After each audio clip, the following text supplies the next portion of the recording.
Ladies and gentlemen, hailing from Cleveland, Ohio, I give you BVO. Oh, we boxing? Yeah, we boxing. I need that belt like it ain't no other option. So we punching and weeping and blocking. Defeat ain't an option. Let them know, shoot a video, put it on BVO. Let them know, every time I punch, it's a heavy blow. BVO, bound to hit like bricks cause it was set in stone. Let them know, I ain't getting body, but I'ma hit this flow. Yeah, way more than a show, this is BVO. On behalf of BVO Sports TV, we would like to thank our sponsor, Raycon, makers of the Raycon Everyday Earbuds, the perfect model for premium sound with active noise cancellation to block out distractions and transparency mode to keep you aware of your surroundings. They are the ideal for your everyday needs. Just visit rayconglobal.com. That's rayconglobal.com and elevate your listening experience. Yo, what's up? It's your boy BBO Sports TV. We back with another video, man. We back. My bad, we got started a little later than we want to, but we gonna fix that. But hey, big show today, man. We talking about something that I think is very near and dear to my heart, and boxing is the tragedy of it all. I think boxing is having a really bad issue with people not taking their mental health serious. We look at Arturo Gatti and his son just passed away the same way. I think this is one of the saddest things you could ever imagine. Um, to find your son, taking his own life, swinging, that's crazy. And then we heard the reports from Ricky Hatton's family that Ricky Hatton took his own life, and it's just like something's going on with these fighters, man. And I think it's very important that we kind of speak about it as a boxing community because it's one of them things where it's just crazy. Salute to my brother Crown pulling up, man. Hey, Crown, become a member, my brother. It's only $2.99, man. Join the family. When I think about, what's going on in boxing, I think too many times, man, we're not, talking to these guys, figuring out what's going on. And shout out to Crown. I think CTE is a very, very real reality for a lot of fighters. But the thing that I'm saying is there's got to be something done where we as fans have to push our favorite fighters to get help. The same thing that makes them great, where they can take punches in the head and let somebody beat them to death for money, be the same thing that really, really hurts them long term. I mean, I think people don't understand, like when somebody passes away, nothing stops. You might be quiet for a moment. You might smile for a moment. You might, whatever the case may be, but when that person passes, that's it. There's no more talking to him. And to see Arturo Gatti pass away and then, 20 something years later, almost 26, 27 years later, his baby boy is found the same way. There's an issue there. There's a crisis going on. And we see it with Jamal Charlo. Jamal Charlo is not in his right mind. And to my brother Greenlight, appreciate you coming through, man. Greenlight, become a member, my brother. I definitely say this. I never in a million years thought you would see, Jamal Charlo look the way he looked. And I remember being so excited for him, excited to see him get in the ring. I remember when he first got to middleweight, it felt Marvin Hagler like, where you just felt like we had that one at middleweight finally. And slowly but surely, his mental health deteriorated. Nobody helped him. And now look where we at today. He's 35 years old and he missed most of his career with mental health issues. And I'm just telling you, one of the things that we don't really respect enough is that, hey, man, somebody's got to say something about it because these fighters, man, they getting up out of here, man. And it's sad. It's sad, man. So to the illest remix. It's sad because too many of these people are passing away and no one's saying anything. I mean, and it just shows you that you can have all the money in the world and you can still be miserable. I mean, look at Tank Davis. Tank Davis got all the money you can ask for and he's miserable. I mean, I hope he's getting counseling because people don't understand, like, you think it's no big deal, but it can easily be a big deal. where you will see somebody, unfortunately take their own life or take someone else's life out of frustration. It's not a game, man. You shouldn't play with people's mental health. You shouldn't weaponize it either. But I'm telling you, what we seen with Ricky Hatton and then Arturo Gotti's son, I mean, this is just a small sample size of people that we keep seeing, losing their life. And it's just crazy because I never in a million years thought that would happen. My man JoJo, Salute to JoJo, he said, "Do you think it's too late to make it pro in boxing if you start at the age of 20?" No. Deontay Wilder became a world champion. I believe he started at 19. A lot of guys start late in boxing. The only thing about it, if you start at 20, just know it's going to be very hard. It's not going to be easy. It's not something that you can just do overnight. And it's going to take time. But just thinking about, the stuff with Ricky Hatton, man, it's just crazy because whenever you seen Ricky Hatton, he looked pretty happy. I remember one of my favorite people ever, he's not a boxer, but Robin Williams. When I seen Robin Williams, I heard he took his own life, man. I'm like, dang, we got to really pay attention to what's going on. And Salute to Ellis, he said it's the traumatic brain syndrome. Um, it could be. It could be. But what I'm saying is, as boxing fans, I never in my life thought you would see like just so many fighters like not be able to stay in the ring. I mean, people forget about my man Outlaw McCall. He was in the ring crying. Something was wrong. Something was wrong with him. And whatever it was, he was in that ring crying like a newborn. I thought he was Chinese. He was crying so hard. So it's one of them things where, hey, it's a serious subject. It's something I definitely wanted to bring light to. Smash the like button for your boy BBO Sports TV. Appreciate everybody coming in. I know everybody's still coming in.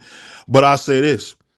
One thing about boxing is nobody ever even takes the time to do shows like this and tell you about how worried I am about the future boxers, man, because our favorite sport, and I'm not trying to make it soft or none of that. I'm just trying to tell you, dudes are losing their lives, man. And when you think about somebody, taking their own life, it's not your life to take. You got to keep that in mind. So it's more to that. What did Ricky Hatton think was going on that was so bad that he couldn't, hit his knees and maybe send a prayer for something? Nothing was that bad that he should have took his own life, man. That's a fact. That's a fact. People don't agree with that. Nothing was that bad. So to my brother Mike Rim, nothing was that bad. You can't sit here and tell me anything. Ricky hadn't had Lambos. Ricky hadn't had access to go around the world if he wanted. Had beautiful children, and then to see him take his own life, man, that stuff is crazy, bro. That stuff is crazy, and no one's even talking about it. I mean, that ought to just tell you in itself, like Ricky Hatton was a young guy. He wasn't old. He wasn't an old guy. He wasn't old, and I'm telling you, man, mental health is very, very important, man. It's too many guys that just don't understand how important mental health is. And I'm not gonna spend too much, I'm not gonna belabor the point too much, but I'll say this, man. When we see some of these fighters like a Jamal Charlo, we see Adrian Broner, I'm gonna just say this. If you can, please pray for them because they could be the next people you be saying RIP to. And I don't want to do that. He said when you're depressed, none of that matters. That's a fact, Mike. None of that does matter when you're depressed. What I'm just saying is it just goes to show you that you can have the world, but if you don't have your right mind, you're in trouble, man. Used to be a song, man. Shout out to the Ghetto Boys. They had a song called My Mind's Playing Tricks on Me. And my man Bushwick Bill had a thing in there where he said, even he said, "It's the nigga I sleep in my sleep." That's crazy. Shoot to my brother Green Light. Shoot to my brother Bruce Gas. Go subscribe to my brother Bruce Gas. What do you say, Alex? I remember when he took his life. Hold on a second. He said, "I remember he took his life. Crazy mental health is real." Um, yeah. I mean, when you guys look at Adrian Broner, always drunk, always, walking around here half dead like a zombie, I'm gonna keep it real with you. It's gonna be a matter of time. And y'all can say I'm trying to whistle something. Nah, I'm not. I'm just telling the truth. Something's going on with this guy, man. Something's going on. It's serious. It's nothing to play with. And we keep seeing fighter after fighter, man, going through these mental breaks. and it's never good because boxing's a violent sport. You got to put yourself in a certain mindset to even fight. So when you see that, and then you see guys just, you know, willing to take themselves out the game, man, it's sad, man. Like you know what? It's almost like I tell you what this reminds me of. There was a rapper named Bankroll Fresh. I was a huge fan of him. I'm like, this dude's gonna be the man. Before I knew it, I said, please don't die. The brother was dead. And the reason I said that is because you seen him moving like a moron. And I was just praying that maybe somebody would help him before it was too late. And it didn't happen. Um, it didn't happen. And I'm telling y'all guys, man, I wouldn't be surprised in the next 6-7 months to see, you know, youngest 4 division champion in boxing history, Adrian the Problem Bronner, passed away. I wouldn't be surprised by that. I mean, y'all could say I'm being morbid, but that's what happens, man, when you treat your body like ish. Um, it's just sad because, like I said, these guys don't understand. You can't play these devil games too long because you're gonna have to pay the piper. I mean, what's that old song? You gotta know when to hold them, know when to fold them, know when to walk away. You gotta know when to walk away. You gotta know that your life is more important than whatever drug, whatever situation you feel like is important. Nothing's more important than your life, man. And I think too many times, man, people are not valuing life. People are acting as if they can just do what they want, and you can't. It's sad because just in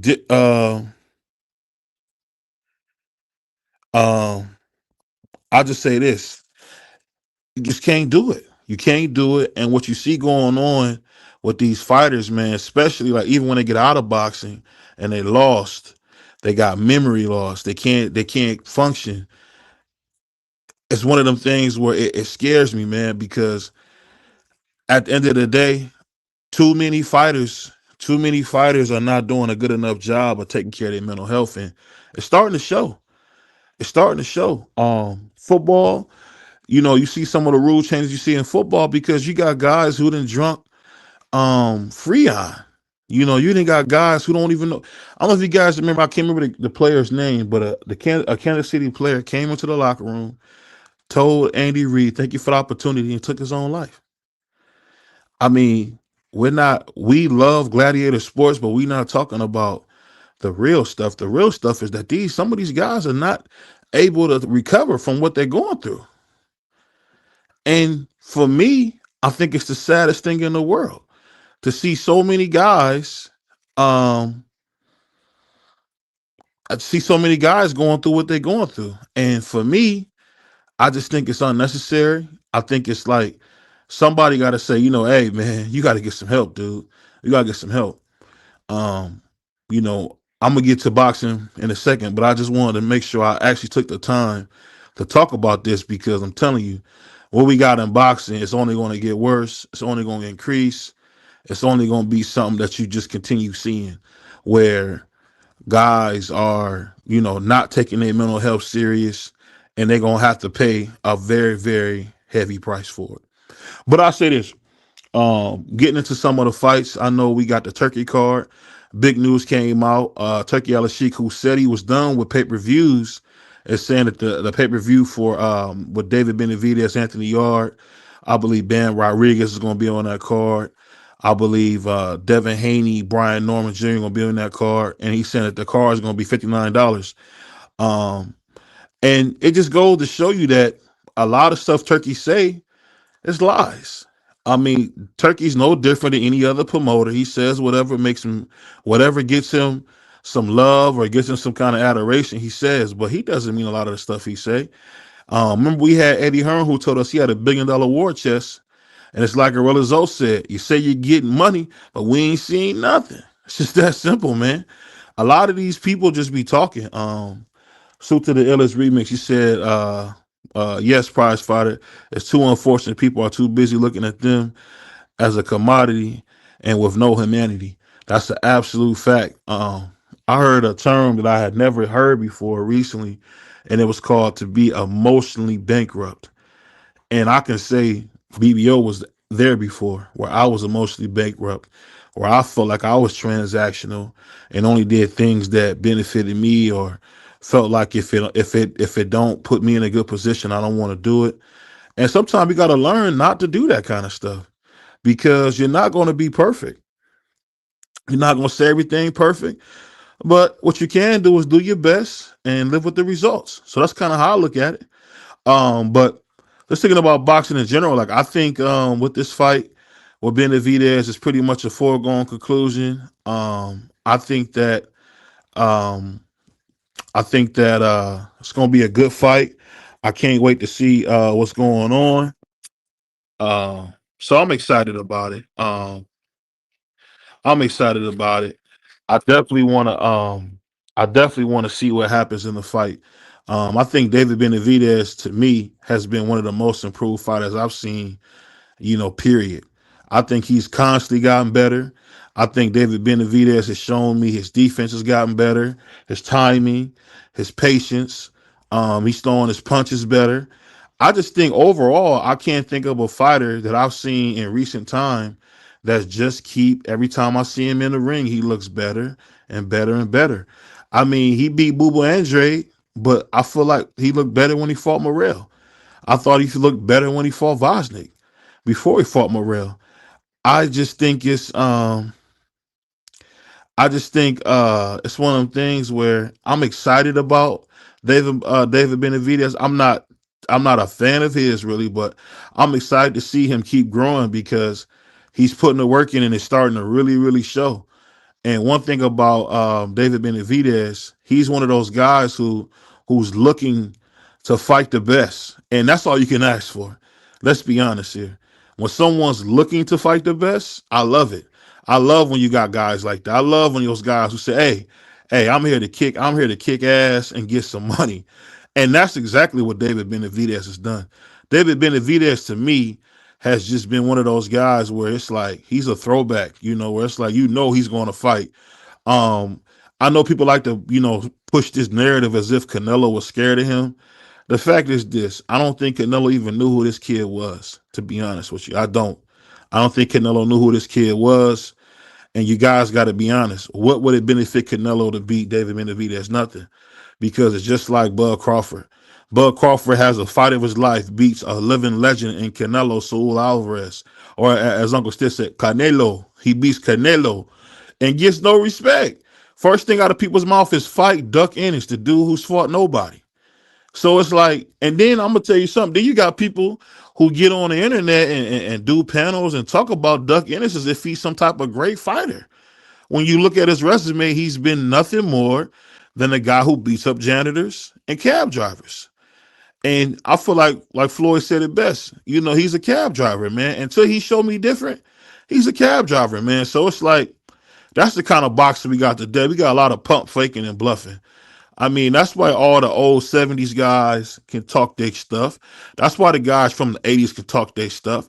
That's why the guys from the 90s, early 2000s, from the take that back to early 90s, late 90s can talk that stuff. Early 2000s talk that stuff because boxing now, especially in the 2010s and now in the 2020s, it's just been garbage, garbito. It's been horrible.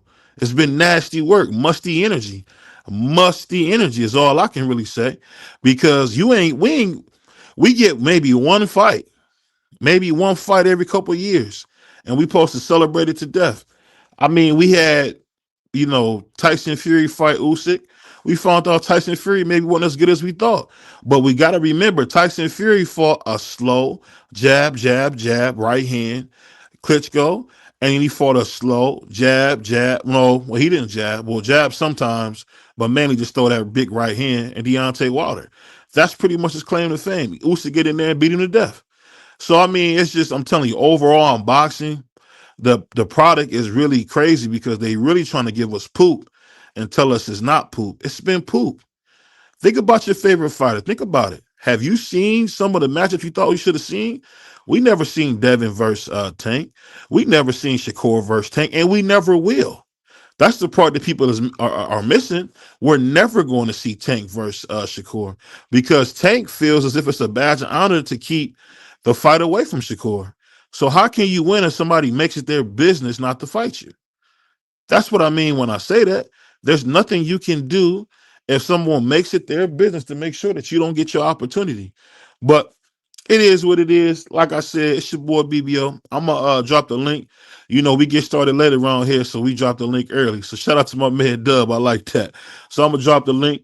Come talk to your boy BBO. Let's wrap a taste. See what y'all got on this boxing talk.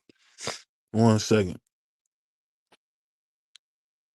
Hold on. Let me drop the link. Let me drop the link. It's all right if you want to come to my hotel. Hold on 1 second. Let me go get a commercial. Be right back, y'all. On behalf of BVO Sports TV, we would like to thank our sponsor, Raycon, makers of the Raycon Everyday Earbuds, the perfect model for premium sound with active noise cancellation to block out distractions and transparency mode to keep you aware of your surroundings. They are the ideal for your everyday needs. Just visit rayconglobal.com. That's rayconglobal.com and elevate your listening experience. Yo, what's going on, Prize? How you feeling, man? What's up with you, man? Just will listen to you cook. You already know. Yeah. Hey, man, I was just telling you, man, when it comes to like the boxing, man, I just feel like what we get now is just an inferior product, man. Everybody want to go back and forth, and, Wrestling. and it's like I can't even go back and forth no more because I seen it when I was watching some clips today where Tank was talking about Shakur. He looked scared to death. I mean, there's no other way I can put it. He looked scared to death. Because when I heard him say, "Y'all want to see me lose," I said, "That's a part of boxing, man. Yeah. That's a part of boxing. Sometimes you win, sometimes you don't." But I'm gonna say this: I don't know. I don't know what Tank Davis is even talking about, man. I Not really don't. nothing. Who cares? He I just wrestled now. I really wanted to see him. I really wanted to see him and Shakur fight, We all and did. for whatever reason, it just never happened. It's a shame. It's a travesty. It should be like that's almost getting to the point to where it's like Riddick Bowe, Mike Tyson, or Riddick Bowe, Lennox Lewis, should I say? Mm-hmm. But they still kind of young, so it's not completely out the window, but it looks bad. I don't see us getting that. I don't see us getting that fight. He gonna have to do one of them. He ain't He's gonna be not. able He's to. not. I'm gonna tell you. I could bet my house that he's not gonna do none of them because let's be honest here, man. He struggled with Lamont Roach, man. Well, Lamont Russell know Lamont him. Roach is not good. I didn't say that, but he knows him.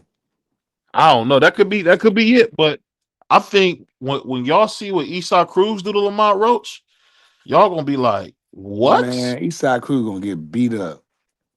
Hey man, I'm telling you. I'm telling you, man, he's gonna beat your boy Roach to death, man. Roach is ass, man. How much you want to bet? Friendly Hey, 20. that's fine. He's not gonna beat him, man. Lamont Roach is not good, man. That's the thing you missing. Lamont Roach is not good, bro. He ain't bad. Who did he beat? Tank. That's his best win is Hector Garcia. Okay, that's crazy. Huh? That's crazy. He beat Tank. He beat up Tank. He didn't beat Tank. He got a draw. Well, you said that he beat him a while ago. That's my as they say, that's my opinion. But I don't know, man. I'm just being honest with you, man. And one thing about Tank is his claim to fame is he knocked out 2 of the welterweight champions. I get it, Mario Barros and Rolly, but I just really when I look at him as a fighter, he's just not my type of person. I honestly could care less to see him anymore because he gonna go on there and I think he gonna stop Jake Paul. To be honest with you, he's gonna stop Jake Paul. And I'm gonna tell you why because yeah, Mario Barrios is smaller weight wise, but him and Jake Paul are the exact same height. They both about Oh, 6'1". Jake Paul's about oh, 6 foot Barrios. 6'1". Yeah, Mario Barrios is about 6 foot 6'1". And we seen Tank put him on his pockets. And I think Tank, and I don't know if you guys seen the clips of Tank now, he looks pretty bulked up at 160. I think Tank is gonna go in there and pull his belt off and really give and really get his brother a beating of his life. I think that's kind of how it's gonna go. I think that's how Um, it's gonna go. just wrestling. That's all we. Two Get things, ready to baby. tune in. Salute, Angie. Get ready to tune in to WrestleMania 60 or what they have? WrestleMania, whatever. I don't know what you call it, but what we getting with these fighters ain't it, bro. It It ain't ain't it, bro. it. You It ain't definitely right. it. You're definitely right about that. Because it's like, if I hear another old dude, how can I tell Bruce that we got better competition than ever, and the guys don't even fight? The People Bruce, got to remember. Bruce already know. No, I'm just saying. I'm talking about those guys who came up watching the 70s and 80s and 90s. I mean, we can't even compete with the boxing we got now. Because I mean, only person I really see doing something is you see Shakur. Shakur, y'all say he ain't fought nobody. He about to fight Tio next and become what, 4-time? Or no, is it 3 or 4? 3 divisions, I believe. It's 3. So 126, 130, 135, Yeah. 140. So before you talking about a 4th division. I mean, as a true champion, not no What's Asian? Yeah. Why am I Asian? Where'd that come from? I don't know. I know you look like Paul Pierce. Paul Pierce look a little Asian. Crazy. Or maybe Korean. Salute to my brother Curtis. That's wild. Salute to my OG, my man Curtis Robinson. I just say this, man. When it comes to boxing in general, I there's nothing you can really say, because I look at the fights and you look at Shakur, right? Yeah. If you seen Shakur versus Zepeda, I'll say this. Like his daughter told him, he almost knocked him out. Oh, yeah. He's off balance more than anything. No. He almost got knocked out, bro. No, he didn't. You can play it how you want to play it, but he almost got brother knocked Curtis. out. He was not hurt. Hold on 1 second. He was the only prize fighter I could find on Instagram was Asian. Oh, because that's not my name on Instagram. Yeah, on Instagram his name is Curly. Nah. That's what we call him, Pimpin' Curly. That's what we call him in the Midwest. Curly. But I'm telling y'all, man, it's kind of funny though, man, because you got so many people who be talking about they know boxing. And shout out to my man, Brother Bernard, for coming in yesterday and kind of putting a lot of the BS to bed, because everybody is a bedside attorney, bedside manager, promoter, everybody. Where'd you learn that one at? That's crazy. What one? A Learn what one? bedside attorney? That's what it crazy. is. Hey, that's what it is. People don't understand that, because I mean, and you know this more than anybody, Curl. Cats just be making stuff up. Yeah, facts. My favorite, the people's favorite thing to say, in my opinion. Your opinion don't mean dog nothing. In my opinion. And I'm gonna say this: it be dudes who definitely, got big followings and got great people watching them, but don't even have access to talk to nobody. So it's like you talking out your ass. Mm-hmm. I don't want to do that, man. Nah. I don't want to do that, because I seen that yesterday when Bernard was talking about how no matter what you do, you still got your obligations with the belt. The belt is not even yours anyway. And you paying 3% for something to wear around your waist that does nothing for you other than let you know that you have a belt. And you have no control. Like that was a real spill. Y'all might need to go back and listen to yesterday's program. That's one of the best lies. But Brother Bernard Hackett, he's behind the scenes, so he sees a lot of things and he knows a lot of things. And what he said was, I believe in 100%. You got the belt, but you don't control who you fight. Because they can tell you, well, you're going to fight BVO prize. And I was like, no, I'm trying to fight free. It's the bigger fight. Well, you got to fight your mandatory. Then you can fight D free.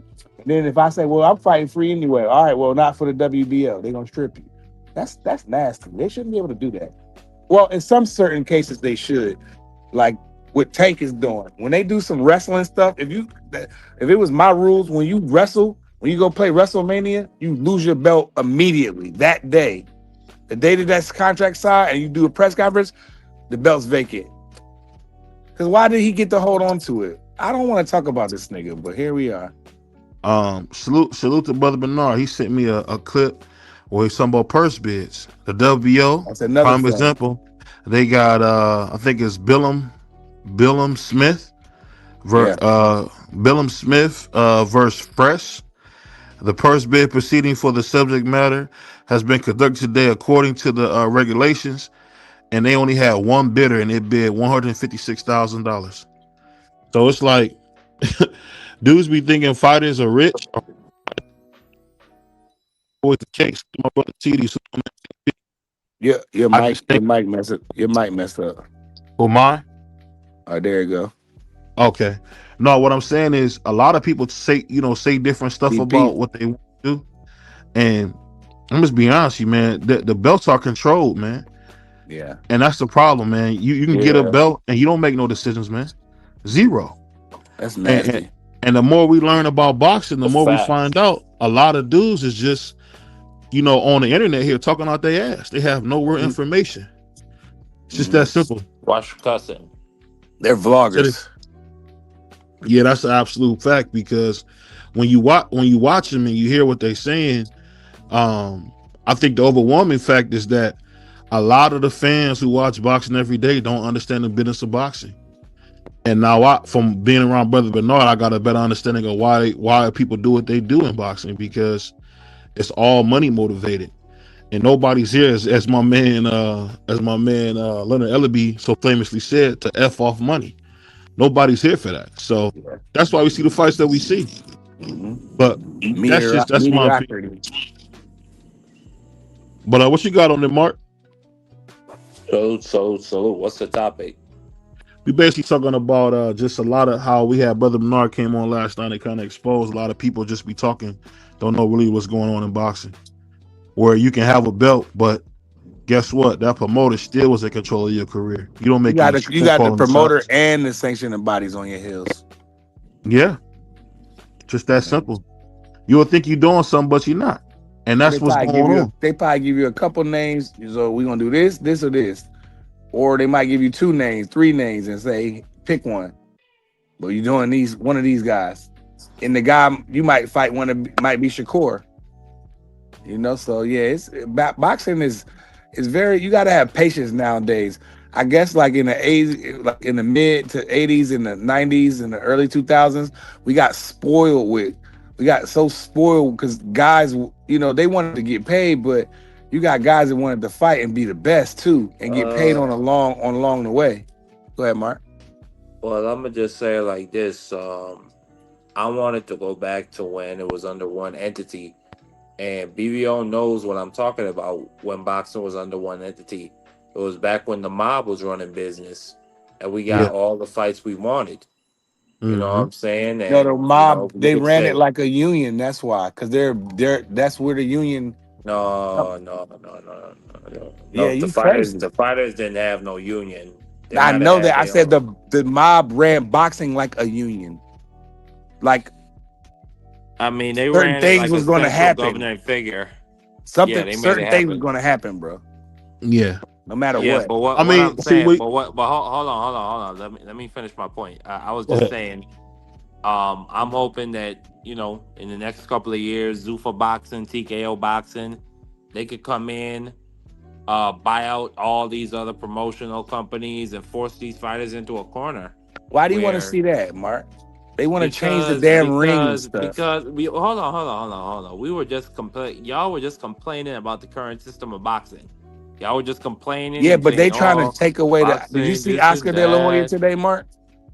What And do you say?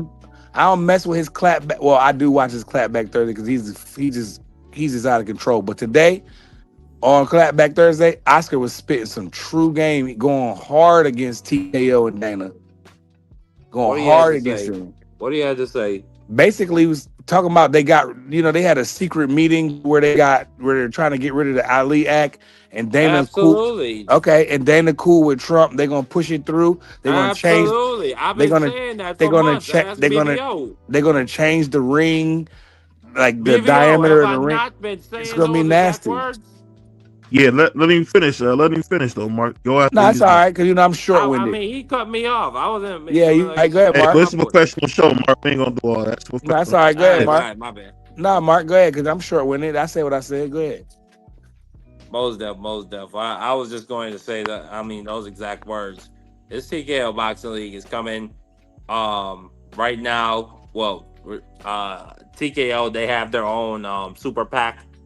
They got Republicans they need in their pocket, as well Yeah. as the president. We already know Ari Emanuel and Dana White.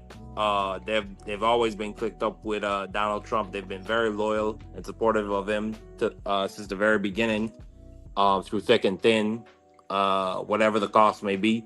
So this is gonna happen, and I pray it does, because I mean, y'all were just up here crying, complaining, man, boxing ain't this and that, dudes talking, da da da.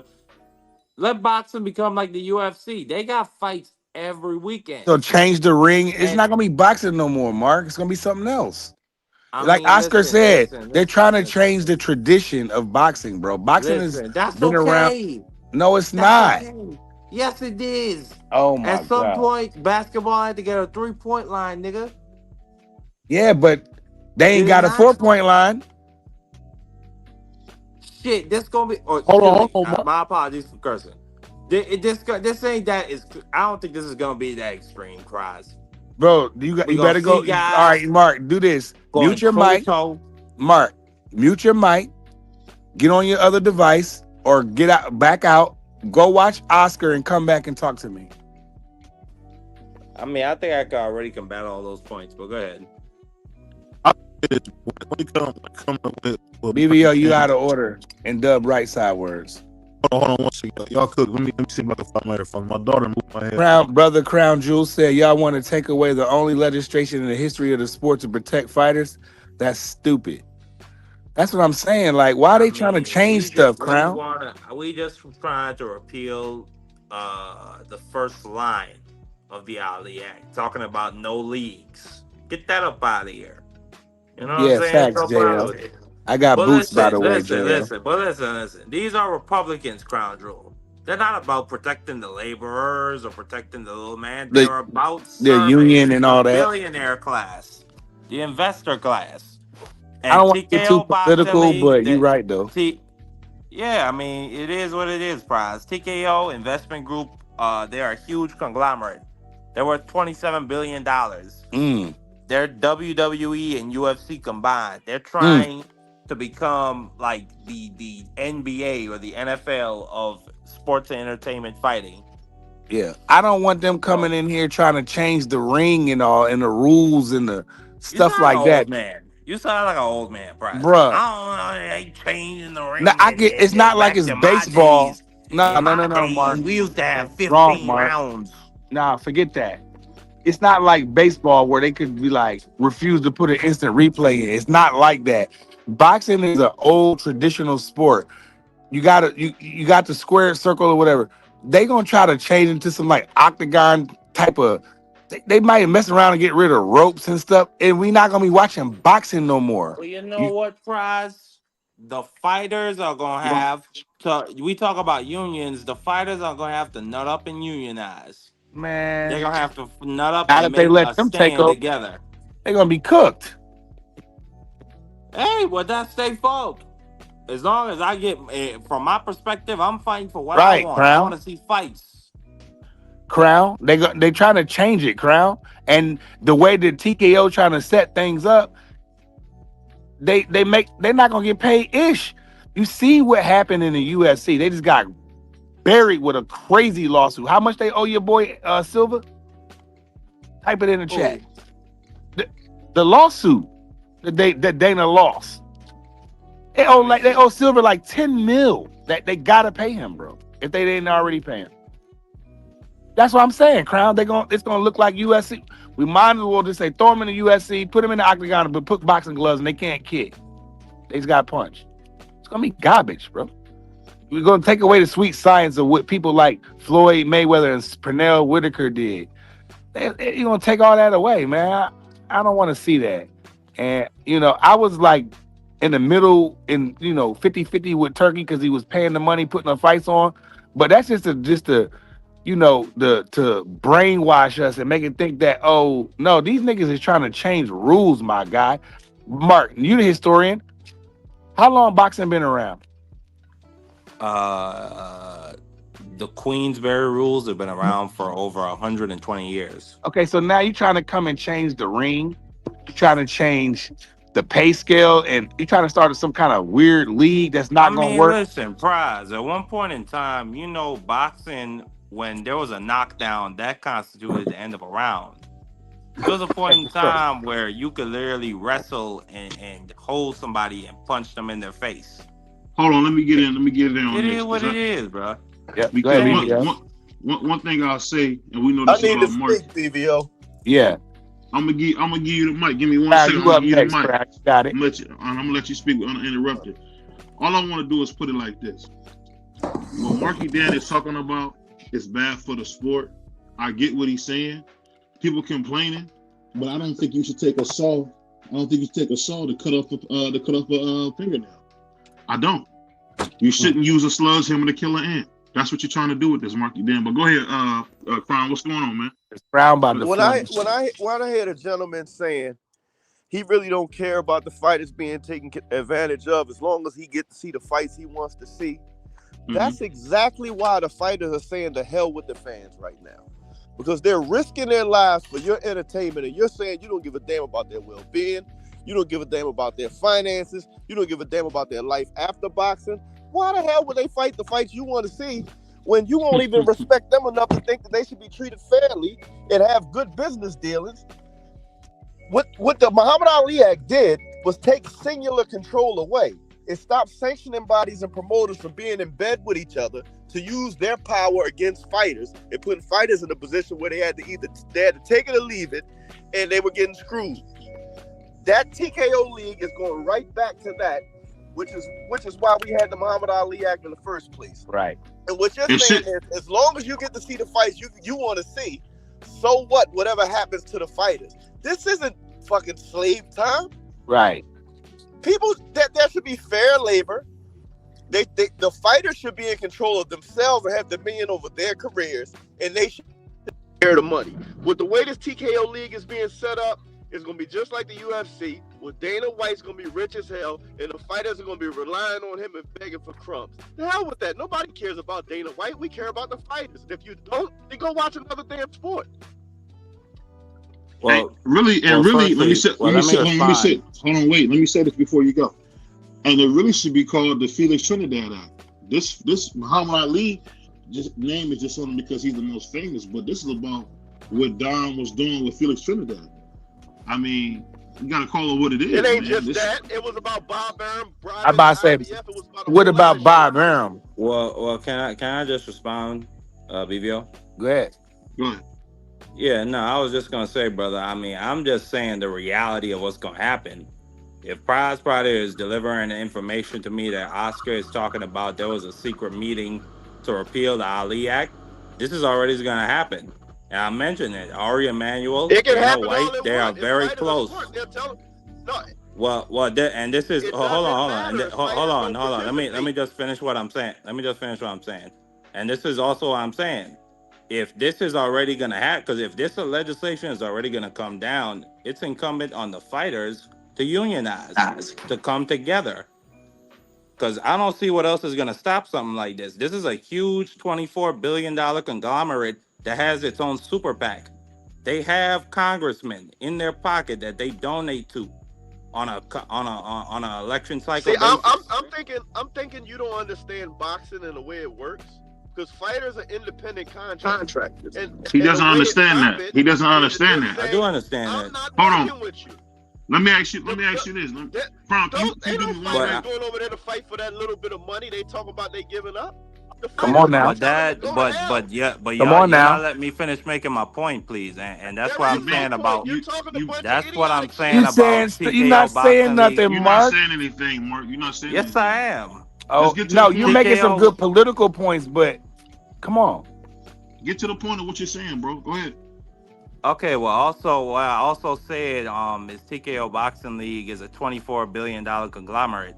They can buy out all of these boxing promoters, such as a Top Rank, or even they could probably even buy out the Zone, the entire network. Buy what's not for if they combine it. Top Rank ain't for sale. Well, actually, it is. Yes, it is.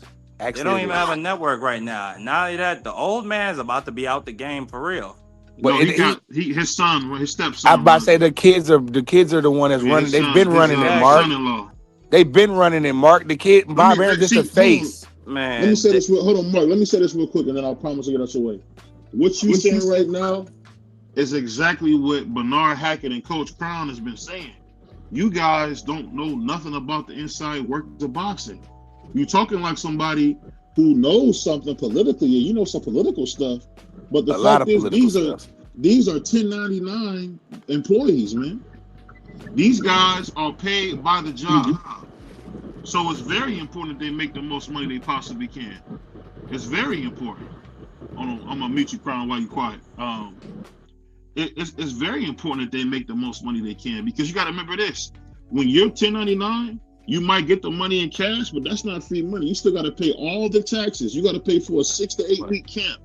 You got to remember, nobody's working when they're boxing professionally. So everything you do, you know, being a boxer is like, it's like being on vacation. You spend money every day, but not got nothing coming in. That's exactly what it's like. So you got to keep that in mind, Mark, when you're saying that, because really, to somebody like Crown, who's been in the game 30 years, Who's in the game to this day. This ain't no regular degular dude who don't know boxing. This is a guy who's actually bled and fought his whole life. And that's These guys know behind what the they talking scenes about. now. well, I'm just you mentioned the Ali Act. I'm just telling you the reality of what's happening to it. I apologize if that's Mark, you boring to need to you. No, that's right. go watch Oscar real quick, Mark, and come back. You need No, to. Mark, It's Mark like 2 don't gotta minutes. watch Oscar. Mark don't gotta watch Oscar. What Mark thinks, like a lot of fans think. And I'm gonna No, tell you this: Mark, real quick, Go ahead. BVO. Go ahead. Mark ticked me off when he said, "I don't care as long as I see the fight." He a young boy though, Crown. He a young boy. No I don't excuse. give a damn. He's No not too excuse. young to say Fair enough. these Fair guys enough. that bleed and risk their life when they climb through those ropes for your entertainment don't matter. He said he don't care what happened to the fighters. His ability to talk on your channel should have stopped right then and there.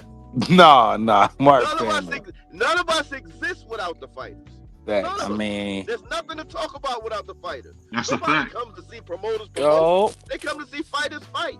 Right. Y'all need to remember who the stars of the sport are, who make it go. It's the fighters. If Talk you to don't 'em. respect and appreciate the fighters, there's no space for you in boxing. Goodbye. Nah, I mean, good I respect, riddance.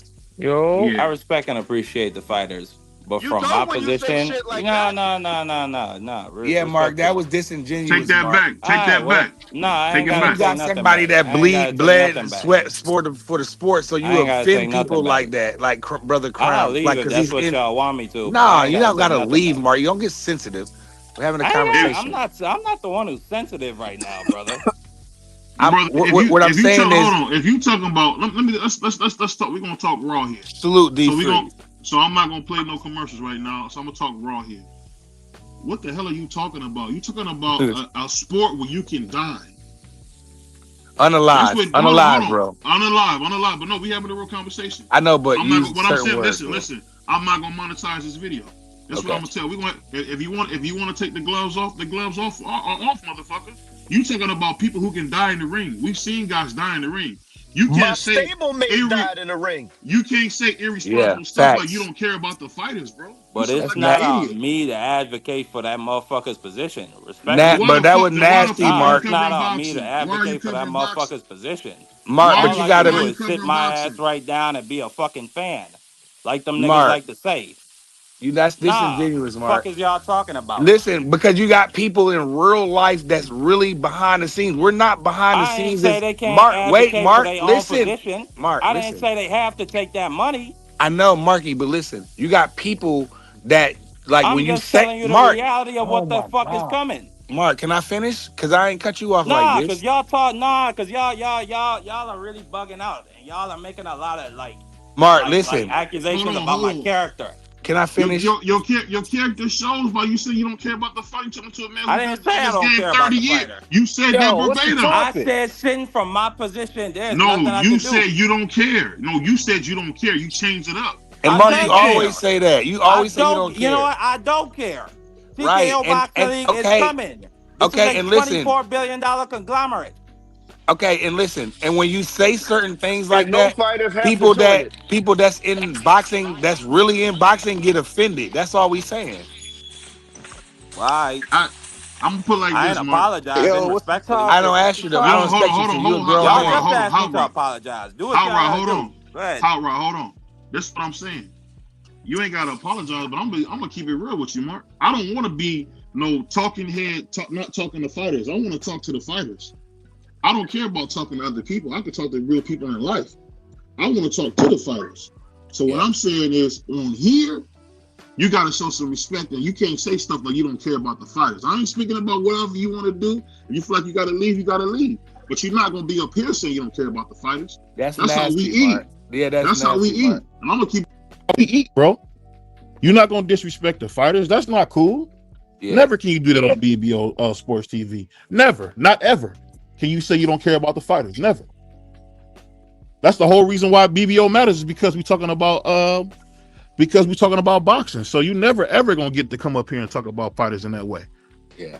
That's I don't care crazy, about. Mark. I I appreciate don't care that. what nobody's saying. You're not gonna ever come up here and say that. Yeah, You that's don't gotta crazy. apologize. You can just sit quiet, but you're not gonna say you don't care about the fighters. Yeah, That's not gonna that's happen. just disingenuous, Mark. It really is because you No, got people that no, get no, no. He's being that get genuine. That's how he feel.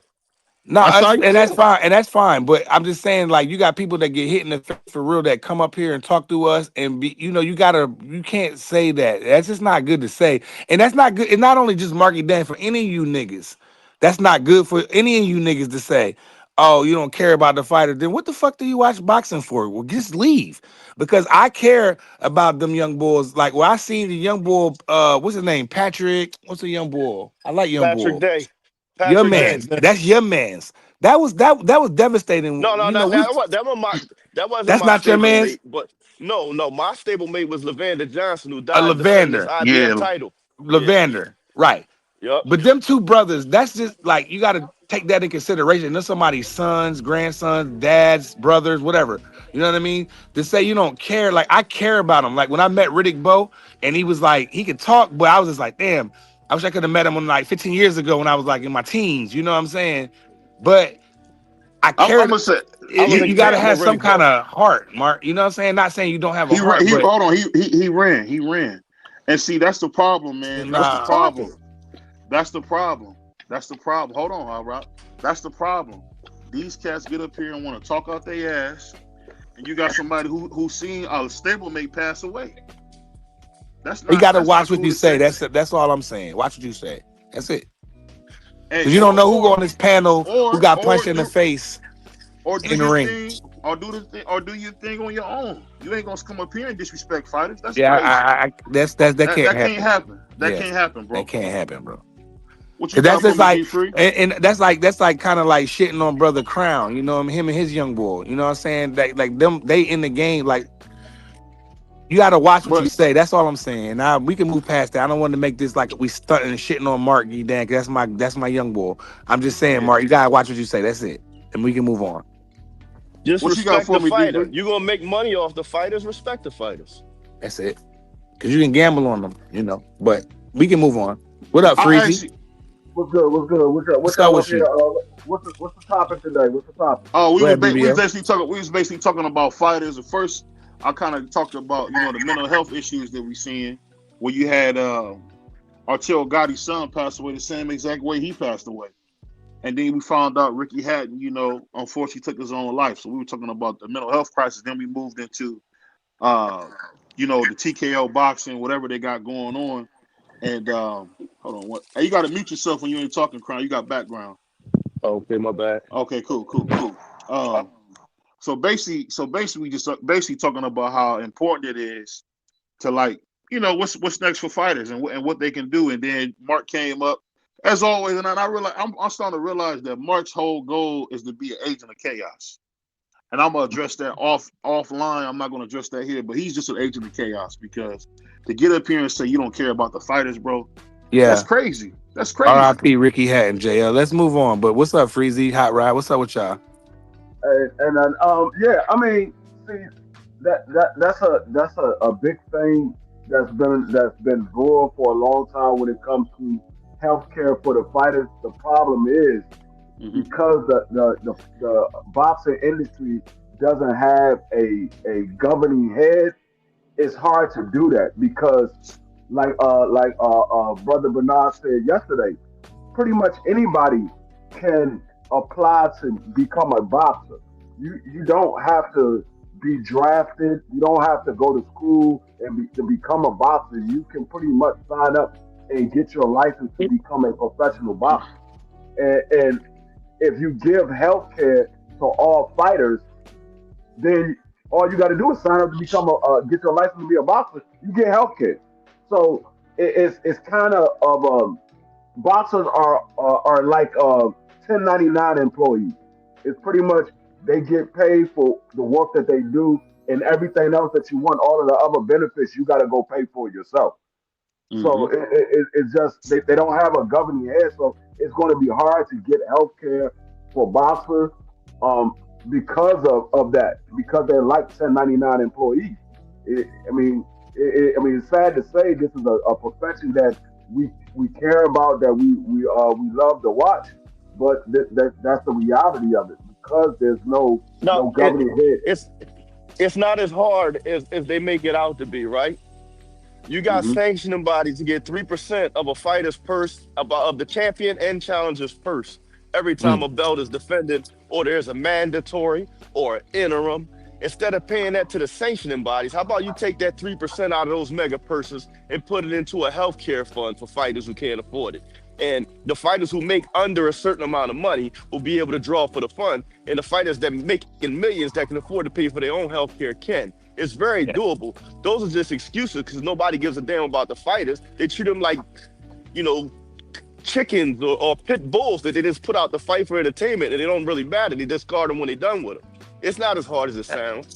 Like No, I said, Hey, Crown, why everybody, can't they take some of that sanctioning fee and do like three? Do a pension, annuity, and a 401k, aka pension, annuity, because they're a crooks. pension, and and health care. Why can't No, what Because the you sanctioning can take bodies are that, you can crooks. take 1.5% of that 3% and do that and do those three things I just said. That's a fact. The They just IBF go. has a little pension, but it ain't much. The state of California is the best in the country. If you fight 100 rounds in the if you're scheduled to fight 100 rounds in the state of California in your career, you're entitled to a pension. But the rest of them, the problem is everybody's just making money off of fighters. Nobody really gives a damn about the fighter, and that's what I call boxing pimps and prostitutes. Uh, The trainers, the managers, promoters are all pimps, and the fighters are prostitutes. And they're just going around whispering sweet nothings and promises in the fighters' ears so they can take advantage of them and steal them from the pimp they're with now. talk to him. The funny thing about what we saying, man, is that prime example in boxing. I think what we get now is we get so many people who don't even care about the sport, and that's why the sport is dying. That's why you got Like the people guy saying you just stuff. had up there. Yeah, and that was There is my no fault. sport without a fighter. No, Yeah, I get it. You handle it correctly, so I appreciate that. But it's too much of that. Like, it's not funny when guys come on the internet and do things like that. That's yeah, not cool. Like, this is these guys' livelihood. They literally yeah. risk their lives for your entertainment. Literally. And we want to give that aura that on this channel that we respect all the fighters. I don't care if you was 3-17. If you come up here to give us your time and tell us about how you got knocked out or the fights you've been in, cool. We gonna give you that respect, bro. Let, Because let ain't me, let none me of say. I Oh, my ain't never bad. got my ass in the boxing ring. When I did, I got whooped, and I realized then I only can watch it. I'm gonna say this real quick. For you goofies who keep saying the sport is dying, what other sport can you see a guy make $40 million in a night? Not the So stop UFC, that's this. for sure. So stop this. You see NBA players signing for 2-3 years, $100 million. Guess what? Usyk made $100 million in one night, fool. Yeah. Boxing Did is you see? not dead. Remember Did how you Boxing see is what not Floyd Mike broke dead. it Tyson just down? said? Hey, Crown, Huh? remember how Floyd broke it down in like the minutes, how much he make him per minute per round, and he broke it all Yeah. the way down? That was You see? crazy. You Did don't you see get what paid Mike like that Tyson in said any other today? sport. Now, what did Mike Mike say? Tyson. Mike said you can take the top 5 grossing UFC fighters in history, combine Hmm. them, and it wouldn't come close to touching what he's made. That's a fact. People don't understand. Rampage Jackson is still fighting. One of the Because greatest. Dana White is robbing them blind. Hey, and people got to remember the whole reason you see Reebok and UFC is because they used to love my man Rampage Jackson so much, and Dana stole the deal from him. Dana stole the Fossil deal from Uncle Stitch. Uncle Stitch was wearing the Fossil watches. Go ahead. Let me just say a quick point, right? A real quick point. They're saying they're talking about this league, right? As boxing is right now, I heard you say earlier, like fighters, somebody said something about fighters being employees. Boxers aren't employees. Boxers are independent contractors that work for themselves. They fill out, they give their cornermen W-9s for tax. Fighters actually are the boss and pay their employees. The promoter is a contractor that contract services from them. What they're trying to do with the UFC is, UFC fighters are employees who work for Dana White. That's not the way boxing is. What they're trying to do is take fighters in boxing away, take their entrepreneurship away from them and make them employees like UFC fighters. Anybody that's for that is an asshole. Yeah. That's like telling somebody who owns a McDonald's franchise, we're going to restructure it so you no longer own the franchise. Now you're going to work for the corporation. How does that beneficial to the fighter? It's impossible.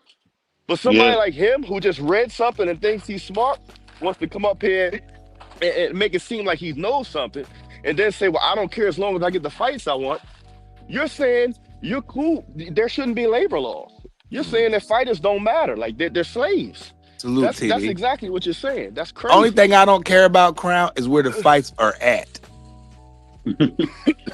If they want to put that shit on the moon and the business is right and everybody's comfortable with their business, then let's get it on. But that matters. That doesn't matter to you, but it matters to the fighter. It matters to their fans. But I'm just being real. Family, like. I would, if it was up to me, all the fights would be in America, up and down the East and West Coast, Vegas, the normal spots, New York. We don't got to go down the list. But I really don't care where they're at. But I do care about the business, the medical, the labor, because I'm a diehard union man, and I want all that stuff to be right for them brothers, because I know how it is for us brothers out here, especially us brothers. You know what I'm saying? So I definitely want them to get their money, but I do want to see a good fight, and I do want the business to be right. I'm starting to not really, I ain't gonna want to say care, but I'm starting to be a little bit more comfortable, should I say, of where their fights are held at. Because like Terrence Crawford, where they fight at? That was in Vegas, right? Mm-hmm. Yeah. You know what I'm saying? But we had other fights in Riyadh that was cool.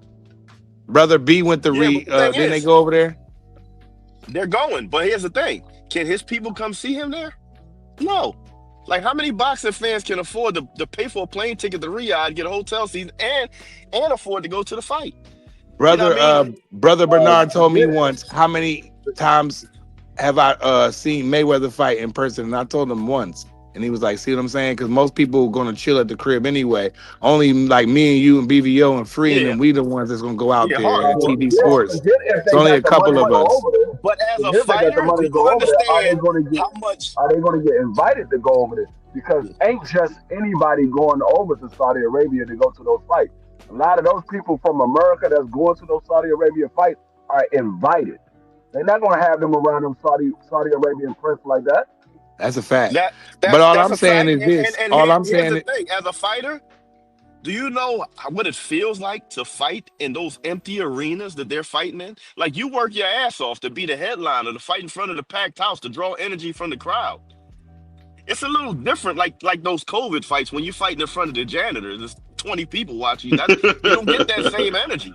It's not the same event. It takes something away. But like, even if the fight was in like Riyadh, let's just say, okay, the Canelo and Terrence fight, like the vast majority of us are not. We're not like, we're up the East Coast. Like, we all know how that's a tough flight. It's a 6 hour, 5.5 hour, 6 hour flight. So it's more than likely we're gonna watch it at the crib anyway. So it's like, and I agree with Brother B when he said that. I watch the fight at the crib anyway. Let me say this. The difference is they're fighting in front of 4,000 people instead of being stateside fighting in front of 17 to 25,000. That's fair enough. See, that's why I said let me say this. I don't really love it. Let me say this, Prize. Let me say that. I think the thing is this, man. If anybody who goes to NFL games know this, if you can afford to go to an NFL game, you can afford to go to a boxing event. If you can afford to go to an NBA game, you can afford to go to a boxing event. I wouldn't So say for NBA. No, that's NBA got cap. That's cheapest super tickets cap. No, BBO, that's wrong. well because they have well I 41 home games, so well I it's ain't gonna cheaper for NBA. I ain't gonna lie. Hmm. I'm thinking about where me and Miss BVO gonna Miss sit. BVO, Oh, Yeah, Jesus. that's the only way we can. I know where we gonna sit. I guess it's gonna okay. be kind of expensive. So, but you're right. You Everybody can't don't sit. got long You money can't like sit. y'all. No, you're right. You can't sit by the flames for cheap. But if Hell you can go to no. let's just say if you can go to an NBA game, these NBA stadiums are $1 billion playpens, man. And they told us when the Browns about to get a brand new stadium, don't expect a ticket under $200. Yeah, So if they you got got to pay for that $200, stadium. oh, let me get this out, price. So if you can spend $200 on a ticket, and you probably gonna get 2 of them if you got a lady, and if you got a lady, you probably not gonna want to drive your car, so you're gonna buy a Lyft. That's gonna be $50, depending on where you live, because not everybody lives in the city. So if you can afford to do anything with NFL, y'all said not NBA. Anything with NFL, you definitely can afford to go see a boxing event. It's just that simple. The money's there. You spend money on what you want to spend it on. Forget Yeah, prime but example. the You thing know is, what? though, the Saudis don't go to the fights over there. Nobody's going. Let me read this super chat real quick. Shout out to brother TD Sports. And y'all make sure y'all go follow TD Sports. He had a dope interview today with a $2 super chat. He said BBO works for Dana White and Dana Sanchez. Shout out TD Sports. Appreciate you. Well, TD Sports, man, is the Puerto Rican fight fan. But all jokes aside, Yeah. certain fights you can go to, like the Xander fight. For me, it's a little expensive. It was expensive. Like this fight is expensive because he got airfare. Because I don't live in New York. So a guy like my man TD Sports, he can ride his bike over there because he don't drive, so he can ride his bike right to the arena. Where I can't do that. I got to get a plane ticket, get a hotel room. So, but if you can afford an NFL game, you can afford a boxing match. People just don't want to do it. And stop saying boxing is dying when you seeing guys get $40 and $30 million for one night. That sounds crazy. And I'm not saying anybody's dumb for saying it, but you sound kind of crazy. Y'all know Jake Paul just made $75 million last year in boxing. Y'all know that, right? He never made that money at Disney Channel. He never made that money on YouTube. He made that money in boxing. You seen him with that big giant jumbo jet he got. He didn't have that before he was in boxing. So stop telling me boxing is dead when I see guys buying jets. I see Floyd's garage look like Grand Theft Auto. Stop it, man. Y'all can't tell me that these guys ain't got money. What you got on that, Bernard? People say boxing is dead. People got money for the fights that make sense for their money. If you think about football, if you see the Cleveland Browns and the Cincinnati Bengals playing each other, you can get that ticket. You can get that ticket on StubHub an hour before the game for $35. But if you see, no, I'm not trying to be funny. You can. You rough, man. But if you see the same Cleveland Browns or the Cincinnati Bengals playing the Kansas City Chiefs, that game is still going to be $100 for a ticket because they want to see the stars. They want to see Patrick Mahomes. If you look at it like that, every sport is the same way. But what boxing does, boxing takes a handful of people and try to push them on the public, and the public shows you they're not accepting you pushing something on me for the money. Fundora versus Keith Thurman, that was slated for pay-per-view. They must have been slating that for pay for no views because nobody's buying that fight. That's a fight you give the public and you promote your next pay-per-view fight. You don't charge people for that. And guess what? They can say he got hurt. I don't know if he got hurt or not, but I bet $1 to a donut that they said, look, the champ can't fight right now because the money wasn't there for pay-per-view. And when they bring it back, that shit gonna go from being a main event to a co-main event that they're gonna try and push like a double main event. No, it's just a co-main event fight. Keith Thurman's not a star. Fundora is the best in the division, but he's not a star. So they can't sell us something as stars that they know are nothing but very good co-main or main event for free fights.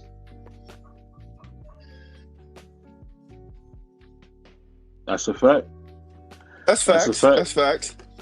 I mean, I can't argue with that. But let me ask you this, Crown. When you see what's going on in boxing, man, why do people keep trying to say the sport is dead? What is that about? It's jealousy. Like the UFC and MMA has been the bastard child for boxing since its inception, and they've been spending that whole time talking about how it's going to overtake boxing. And again, like Mike Tyson came out and said today, take the top 5 highest grossing MMA fighters in the history of the sport, combine them, and they don't amount to half of what he's grossed. So, I mean, I'd be jealous too if all boxers are independent contractors and all UFC fighters are employees, and fighters get to freely negotiate their wages, even though it's still not fair, but they at least have the option or the opportunity in most cases to negotiate their fair rate. And the UFC just says, this is what you're going to make, and if not, we go to the next guy. Yeah, UFC is garbage to me. Shout out They're all OG employees. They garbage. You can't. They don't even. None of them niggas. Even, it might, except for 1 or 2 of them, like Conor McGregor. They don't even got more money than Tank. Conor had to go to boxing to make his money. Right. And that's what I'm Boxing saying. and Where vodka. why do people keep saying boxing? They just say they've been saying that, BBO. They've been saying that since I've been 10 years old, or at least 20 years old, and it's still here. And y'all seen Francis Ngannou get knocked out by Adrian for his biggest fight. We seeing girls get $1 million paydays now. Stop playing around. Y'all crazy with that. You know something? You know why they're saying it's dead? Because the fighters woke up, and it's not as easy to rob them as it once was. And that's why it's hard to make the fights, they want Brown. their fair share. Yeah, they want their fair share now. And That's why the fights are so hard to make. That's why Showtime got out, because they can't pocket all the money no more and just break the promoter off. They actually got to pay the fighters. And they said, oh, we got to actually pay them now? Yeah, we don't like this game no more. Yep. I think it was more for the parity. In my opinion. At one time, you could get great fights to happen.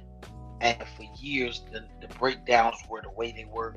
If you check out Ray Leonard versus Tommy Hearns, or Ray Leonard versus Marvin Hagler. Well, they got the money themselves, yeah. For the time that they fought, they broke the bank. Yep. Boxing has lost the aspect of parity. And like I said a couple of weeks ago, no, the Xander Zayas and Jalil fight is a good fight for one reason.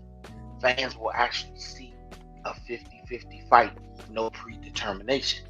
When you look at the other fights, you look at Boots and Lima, Fandora Keith Thurman, you look at Virgil Ortiz, Erickson Lubin.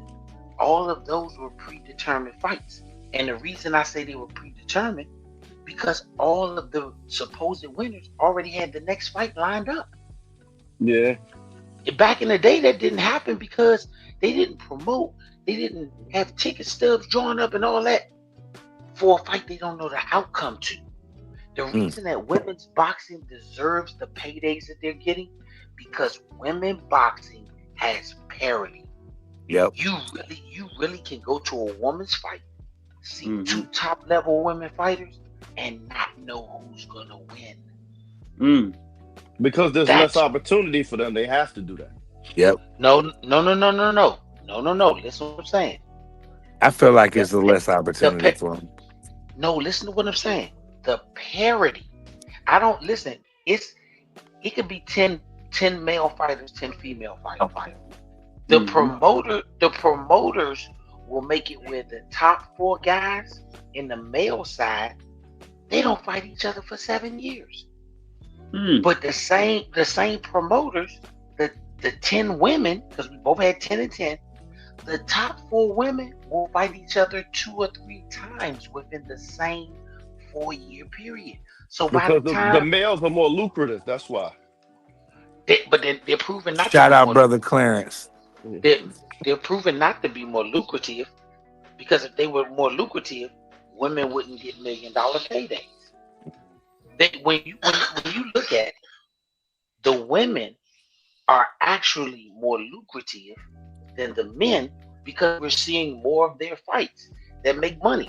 One of the things that football coaches used to say years ago, your best ability is availability.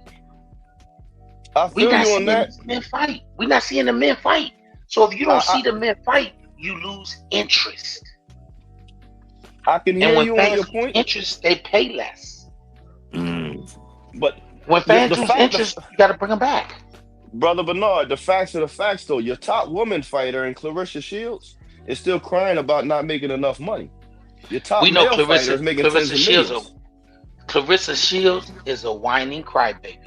She And is. when you look at it, Oh man. Clarissa Shields is making more money than the average champion. She's saying I should get money like superstar champions. Exactly. That's not parity. That's No, like it's not. the, She's not as big as the men. that. Thank you. When it comes to that, but for where she is, she's making more than the average champion. Remember, we had this conversation yesterday about whether you want a title fight or not want a title fight. I sent BVO a picture. The WBO champion, I think, at light heavyweight. That fight went to purse bid. Do you know what the purse bid was? Only 160,000, something like that. And only one promoter showed up. Only one promoter showed up to bid on it. Because they talk to each other. Nobody wanted it. Listen to what I'm saying. Listen to what I'm saying. Your favorite promoter on the Chitlin circuit could have bid 50 grand and he could have got that fight. Yeah. Chitlin circuit. I like that. No, if you look at it, the opening bid I want to say for that fight might have been 50 grand. The opening bid. So you mean to tell me y'all could have went in there? All four of us on this line tonight could have put 50 grand together and bid to throw a championship fight. Yeah, but if you even go to purse bid, it's showing you that nobody's really interested in your fight. Thank you. So when we had the conversation yesterday, if I'm one of the two guys and we go to purse bid and they bid 160,000, but I got another dude over here that don't got no belt at all, and his promoter willing to give me 100,000 to fight him, why in the hell do I want to fight for a belt? You don't. That's what Lubin did, and that's why Lubin kind of, he's like, why fight for a title when I'm gonna make more money fighting Ortiz? Floyd did that a while back, but he wouldn't fight for the WBC, and they were crying, talking about we helped him get where he at. Now he want to cut us out and not pay sanctioning fees. No, he realized he was tired of y'all digging in his pocket. Yeah, but you got to. But at BVO, it's the same argument me and you had when we was talking about the health insurance thing. We was talking about that. Sure. If you are a first time champion and you made $1.5 million and they want 3%, you don't have a problem giving them 3%. But when you a Canelo and you talking about they want 3% of $70 million, you be like, nigga, you crazy. You lost your mind. But no, here's what a lot of people don't know. I have a really good friend who's a 5-time world champion and Hall of Famer, and he ended up schooling me to something way back. He had more WBA defenses than for a long time than anybody. He's been surpassed now. But he used to negotiate his sanctioning fees. After a while, he wasn't giving the WBA 3%. He was like, listen, if y'all want me to continue to defend this belt, I don't really need it. We're gonna have to negotiate this. And they negotiated with him. I heard the same thing about Canelo. But a lot of the fighters don't know or don't have the representation to know that they can actually negotiate those sanctioning fees. Yeah, but in some situations, where does it go to? What does it go to? To their pockets, to the owner of the belt, to their family's mortgages, to the assistants. The WBC just built the $38 million renovation to their facilities. Yeah. What they need $38 million for facilities for?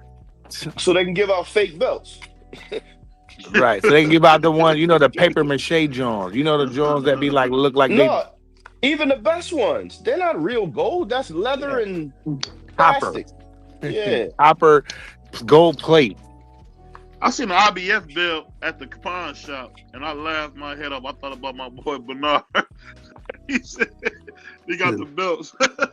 So somebody would never fucking go buy it. That's crazy. The IBF belt, it had the diamonds and stuff in it, but I couldn't imagine bleeding for it. Nah. That IBF belt ain't got no real diamonds. Yeah, that ain't nothing.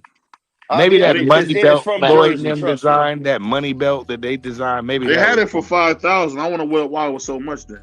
The only real belt right now that has value I'm talking about like monetary value is the The ring belt the ring. turkey's giving out because it's real gold. Hey, The That bro, other wasn't let me real ones tell gold are y'all just before. something. trophies. They wasn't real gold before. Hell Nah, no, No. that's just like a trophy. It sounds like, yeah, that joint to Oh. turn on you if you wear it every day. hey That man, joint to turn on you. Shout to my let brother me tell Champ Ross. Yeah, let me tell you something. Chat Ross said HBO and Showtime went out of business because of fights like Boots and Lima. Nobody want to see it. These guys rather fight guys like Lima than fight guys we all want to see. Big problem. They went out of Hey, business because Floyd and Al Heyman started getting fighters real money. Yeah. And they no, started they having to didn't. split them licensing fees. They started having to give up some of that sponsorship money and all the things the fighters never knew about. Yeah. They, you know why they went out of business? I'm gonna be honest with you. They went out of business because of Floyd Mayweather. Floyd Mayweather and his business strategy was a business strategy that did not allow them to make any money. Not That's the what I just lion's said. share. I That's what I mean, just no, said. no, not some money. Yeah. It allowed them not to make no money. You got to think, Floyd. Shit. Listen, No money. No money. listen. Floyd. When Floyd was at his best power, Floyd did everything, and the networks was bowing down to him. Yep. So you got to remember, Floyd owned 24/7. Floyd He owned all he created access. it. He He created Yes. that. created it. Yeah. So you talking about a situation where y'all used to get 30 to 40 million for a big night of boxing. Floyd just made it where y'all just took home administration fees. I'm gonna let y'all do the cameras. I'm gonna let y'all bring all your employees in, but I'm putting my money up and I'm doing everything else. So I got to get the biggest part of the check. But That's Bernard, what rightfully so. But he Rightfully was getting so, paid off because the they're already popcorn. no, but yeah. they're already making money selling subscriptions to their channel. Yeah. They were double Li- dipping. listen, You was listen, paying for listen. People was HBO buying already. HBO just for 24/7. That's what I'm Floyd. saying. They making money off of the people that's purchased through the cable companies I agree. already. I So agree that too. they don't get paid off the movies they play. The Nah, difference both. was they couldn't rate But fighters but no you more. but listen to what I'm saying. When a network buys a movie, do you know that if you started your own if BVO and all y'all started BVO television and you wanted to show movies, once the movie is made and it's gone through succession with the movie theater, what used to be the blockbusters and all that, by the time it got to the TV, you were paying minimal money for it because it already ran its course. They already paid everybody else. Yeah. With a boxing match, they were basically saying, we're gonna give you what we damn near wanna give you. You accept that, and then we're gonna make you a star. They had to sell stardom. See, Yeah. people think boxers are getting all of them are getting beat. And then whenever you say that, they can only give me examples of fighters not getting all their money by saying Mike Tyson, Canelo Alvarez, Sugar Ray Leonard. They give me a list of 10 people at max. But then I can give you 50,000 fighters that wouldn't have made a dime, and if they made 30,000 for their whole career, you got dudes that's 2 and 29 still getting fights. When if they played any other professional sport on earth, they wouldn't even be in the league. Any That's a other fact. professional sport. That's a fact. I think sometimes people got to remember when you ask for certain stuff, you always got to remember what you're going to give up. Boxing is not living off of big fights. Boxing lives off the chitlin circuit. Absolutely. That's what boxing lives off. And if you want to do these massive changes to boxing, always understand that you're going to lose the chitlin circuit. People get indoctrinated to boxing and become boxing fans from amateur boxing and chitlin circuits. That's where You they come preaching to from. the choir. I'm from Atlantic City, where when we was the boxing capital of the world, and there was 5 fights, 5 club shows a week. You know what I mean? And then quarterly they would have a Mike Tyson or somebody come by for a big blowout. But it was the club shows that kept the lights on. that still keeps the lights on. You should have honest kept with the you. lights on. No, but Absolutely. it did. If you Why think did y'all about do it, Don King so bad in Atlantic City? That's what I always want to know. That was the state of New Jersey. We love Don King in Atlantic City. They was trying to name a street after him at Trump Plaza. And they was So hating. yeah. Well, the They was Italians hating started hard hating. on that. The That was state the Because all hated them it. Italians. That whack was ass us. street names in Atlantic City, you can't have one damn Don King Drive somewhere. That was garbage to me. That's why I Don don't been go to stop giving out Atlantic talking. City turkey. like that no more. Except Man, for the stop talking fights. trash about John Gotti Way. Stop talking trash about John Gotti Way. Man, I need Yeah. a Don King. I need a Don King Boulevard around that hoe. Don been giving out turkeys in Atlantic City since the 80s, every Man, I holiday was about to season. say, I remember I was a kid going out there and it was crazy out there. And my grandpop used to go out and we going to get a turkey from Don. My pop Yeah. happy. Boy, you gonna get a big turkey from Big Don. Man, it was, man, you know how many people was out there? You know how many damn turkeys that was? Man, Let me stop ask Man, you you don't this. want to get Don to get no street name, man. If Man, I Don want get a street name, they're gonna put it right next to MLK. And every city in America, the MLK is fucked up. Don King, that's crazy. I'm gonna tell y'all something funny. Don King Way is on the same street where he allegedly accidentally unalived the dude that he was trying to help that attacked him. You know, and some unfortunate stuff happened, but right where that happened, He it's paid called his Don debt King to Way. society. No, but I'm just saying, you know, that dude tried to attack Don. People are trying to make it seem like Don did something wrong. That guy tried to attack Don. You know, we got to keep it real. But I think it's funny because That was the greatest crime in boxing history. it's crazy. If- You know if- what's so funny? If he don't go to prison for that, we don't have a Don King. You know what's so funny about it? It's funny how they embrace Don, but they don't embrace Uncle Carl, man. Shout out to Uncle Carl, man. He does a great job. I don't know why they don't get no love from Uncle Carl, man. Shout out to Uncle Carl, man. We got a fight hopefully with Blair Cloud coming up. So shout out to Uncle Carl, man, trying to get back in the game. And nobody say what's going on with what's that dude we had, Hunter? Y'all see that dude trying to work with turkey under our nose? That was crazy, bro. Speaking of Don, Michael Hunter. the guy that put Don in boxing, the legendary Don Elbaum recently passed. So rest in peace to him. Oh yeah, rest in peace, Elbaum, man. He put Don King in boxing. You know what's funny? Don did him dirty, man. You know what? I talked to Don Elbaum though. He loved Don King. A lot of them do. He paid him for that earning.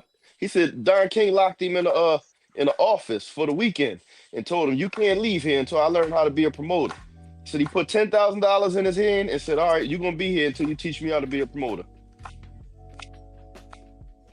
Then he took 9,000. Then he took 9,000 back. You got to pay for the towels that you think you run around in them hotels with. I need that. Yet Don never robbed a fighter. I tell you, a lot He of these overpaid fighters. him and then took a big percentage. Is what he did. Nah, he just gave you an invoice, bro. He didn't take. Yeah. He gave you an invoice. Yeah, invoice. You wanted your grandma. You wanted your great grandma. You wanted your girlfriend. You wanted Leroy Bubba and Skillet from the barbershop. You wanted everybody at the fight. You wanted everybody to have a suite. You wanted everybody to have flights. Don said you could have it all. And then you realize he charged you for talent. And he charged you for Tylenol. He charged you for towels. He charged you for the water. Everything. Then when he gave You know you who an else said that, invoice, Bernard? you say, You know who Rob. else told me that? You know who else told me that? Who? Joe Frazier told me that. He said, It's the "Listen, truth. Joe Frazier had a security guard with him that said, we was talking boxing." So the security guard said, "Don King robbed fighters." So Joe said, "Don don't rob nobody. Don pay good money." He said, "I never had a problem with Don." He said, "You know why? I never borrowed money from him, and I never took a bunch of extra tickets."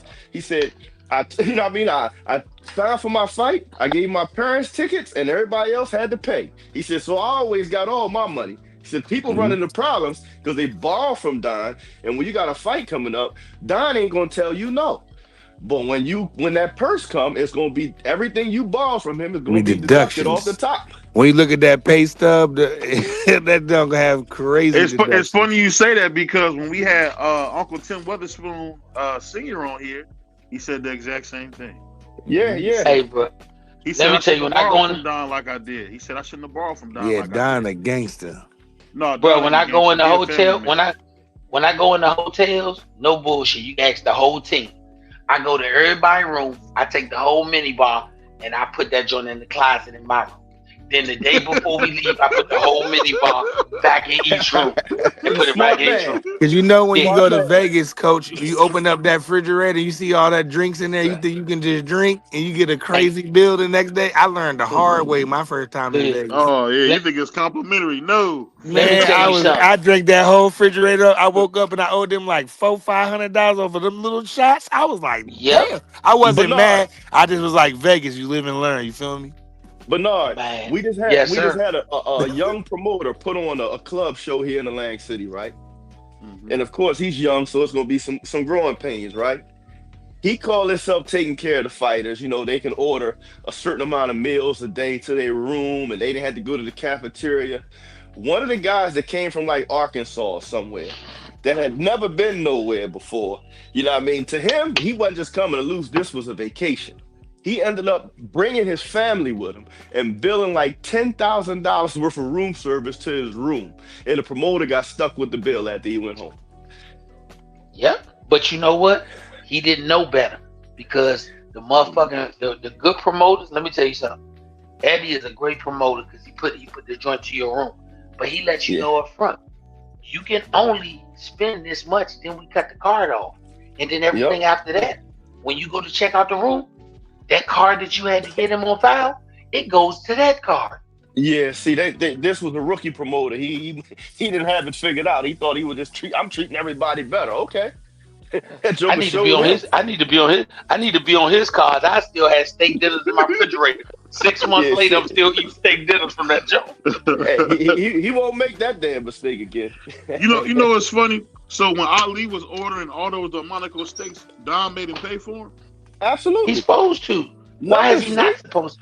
Why is he not supposed? When No, you I'm go just to saying. work, I didn't know. do I didn't you realize that he paid for those. do your boss pay for your lunch at work? No. So why do I have to pay for your lunch? And I'm at a bar. Like, come on, man. What it is black folk expect something different when it's on somebody else's dime than when it's on their dime. Absolutely. That's a fact. They drinking blue bull beer when they paying for the drink, but when you treat they want Louis the 13. Hey, bro. He said, Look, "What's that blue beer cost?" Man, Paps Pabst Blue Blue Ribbon. Ribbon. Yeah, Blue Ribbon. for the Tuesday night fights. Yeah, but you buy him a drink, or I drink Louis the 13. or I only drink Crown Nah. Royale. You know, top Oh, shelf. Crown, Hey. that's my shit. Crown Vanilla is my shit. Look, bro, and that's why brothers been taking women on picnic because I already bought in the basket what I can afford. There you go. There you go. Hey, that's the funny thing about it, about this sport, man. I feel like I learned so much these last few years, man, because the more you get closer to these fighters and stuff, you realize, man, no wonder niggas be angry and upset. They going through it. Yeah. It's the same stuff I had going on in football. Only thing in It's football, though, it's The unlimited. record industry, all of it, it's no different. You know what I mean? The talent always gets taken advantage of by the people with the money. You know, the I people hate don't them notice. niggas, Crown. People don't notice Yeah. about Hate them LeBron. niggas. I Y'all know can't say it, but I'm still My dealing bad, with them. BV. But I know, I got you. My bad, BV. I cut BV off. Go ahead. homie. LeBron, people don't notice about LeBron. LeBron could have borrowed money from a lot of the business owners down here in Akron and Cleveland, but he never did. smart. So when he got his money, that dude, people don't realize this. LeBron was living in the projects. He wasn't visiting. He was living there. That brother didn't have He no got to money. keep all his money when he got it. That's good. Yeah. Bruh, I would have borrowed all the money I could have from everybody that was giving it to me if I was LeBron. You know why? You know why? Why? Because when I got drafted, he knew he was going to Cleveland. He could have paid his markers with percentages. Hey, instead of me paying you your money, I own 10% of your restaurant. Now you can say me and you are business partners. Put that picture out front. For them first 7 years, you being able to say I'm LeBron's business partner. Oh man, shit, that shit worth its weight in gold. I wouldn't have to You can you That's imagine one way going of to the looking at bank? it. LeBron's stingy, To the man. bank No, I didn't need him to give me nothing back. This is what I'm Yeah. saying. That's why we be messing up. If I knew LeBron Just back put my then, name and I next to yours. That's all. own 2 restaurants, and Mhm. he asked me for 50,000, 100,000. Soon as I gave it to him, I'm like, bro, you don't gotta never give me that back. I just need you to sign this joint that say we've been as partners in these 2 restaurants, and I need you to take a picture with me, and we gonna put it out front.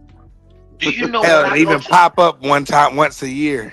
yeah, once in a while. Look, do you know when I go to the bank and I say I want to get a loan, and they look at my paperwork, my collateral is a restaurant owned by me and LeBron James. I'm getting that money. Yeah. He's a black card. Just in being your partner, he's a black card. Why would I want my money back? I don't want my money back. I want your signature that you're my partner. Hey, I like I your hope, way of thinking, I brother hope, I hope, Bernard. I hope Jalil got you in charge of his business, Yeah, he Bernard. definitely. Everything. But Yeah, I don't, man. Listen here. If LeBron was before he got drafted, he was broke.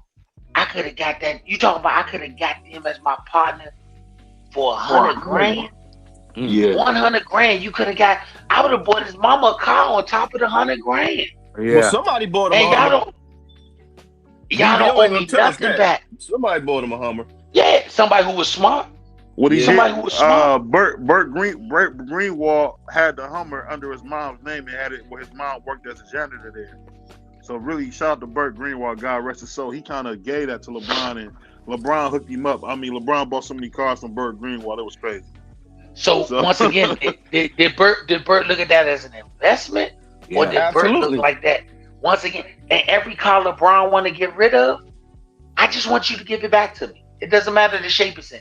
And every time you give it to me, I'm gonna get one of them markers. You're gonna sign the fender. I'm gonna get my paint shop to cover that with gloss. And now I'm selling that car for the same dollar I sold it for when it was brand new 6 years ago because it was LeBron's car.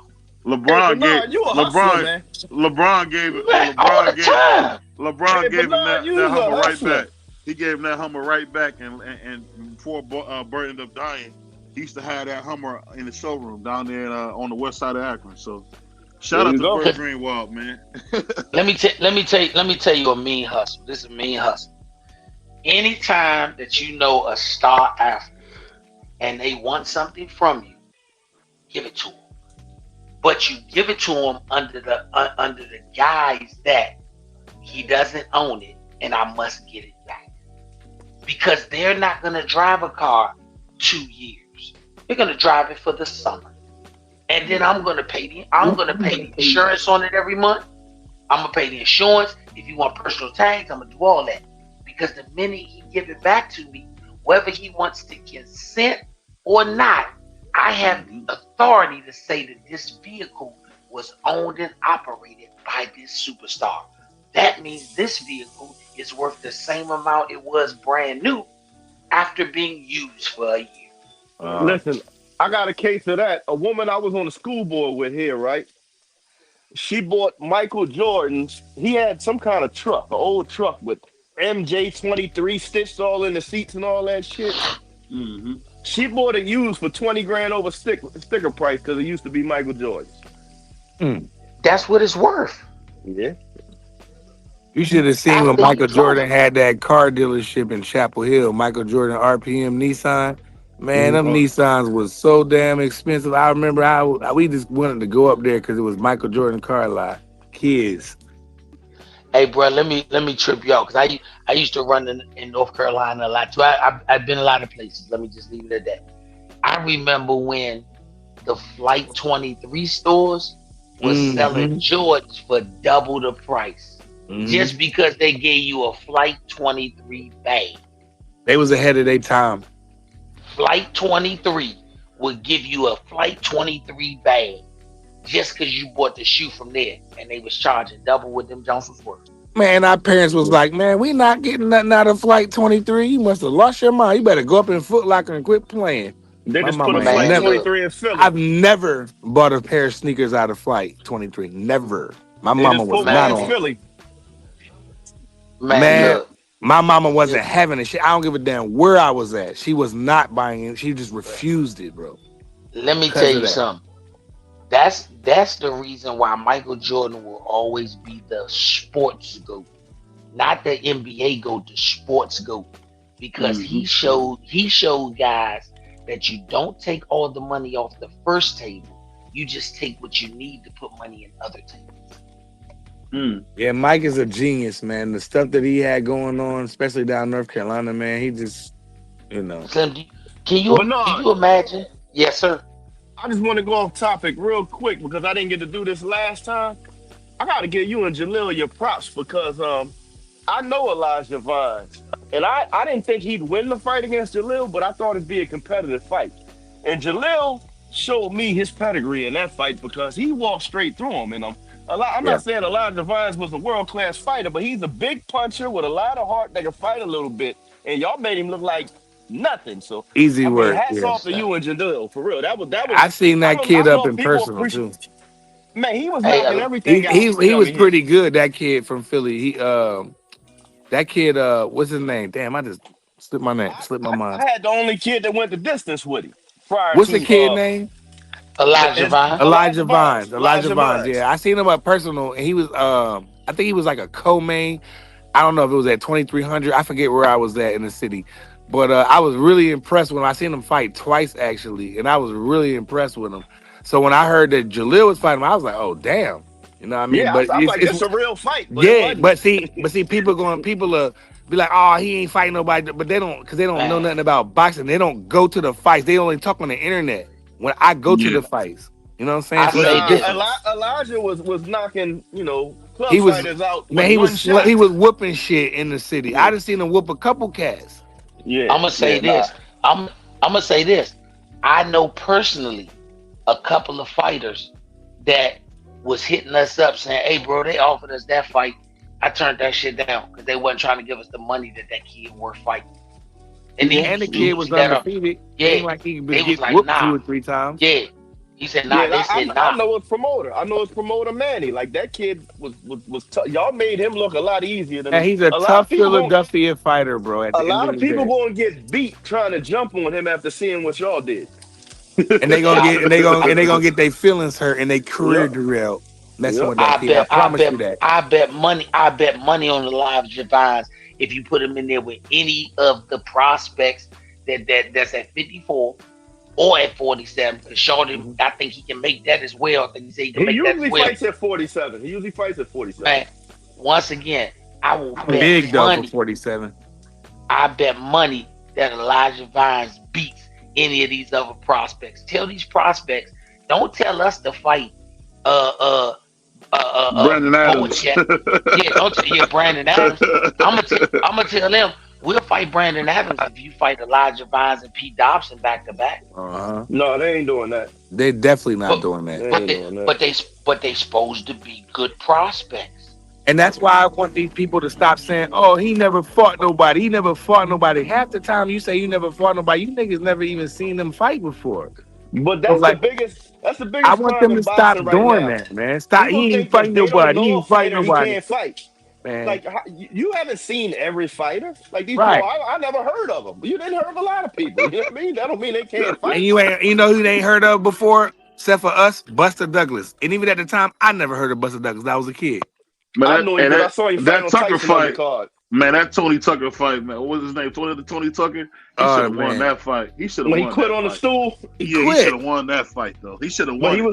was never in shape. He was always talented, but Remember never in when Mike shape. pieced him up in the corner with that body shot uppercut combo? That was one of my favorite knockouts by Mike. Believe it, Tony Tucker.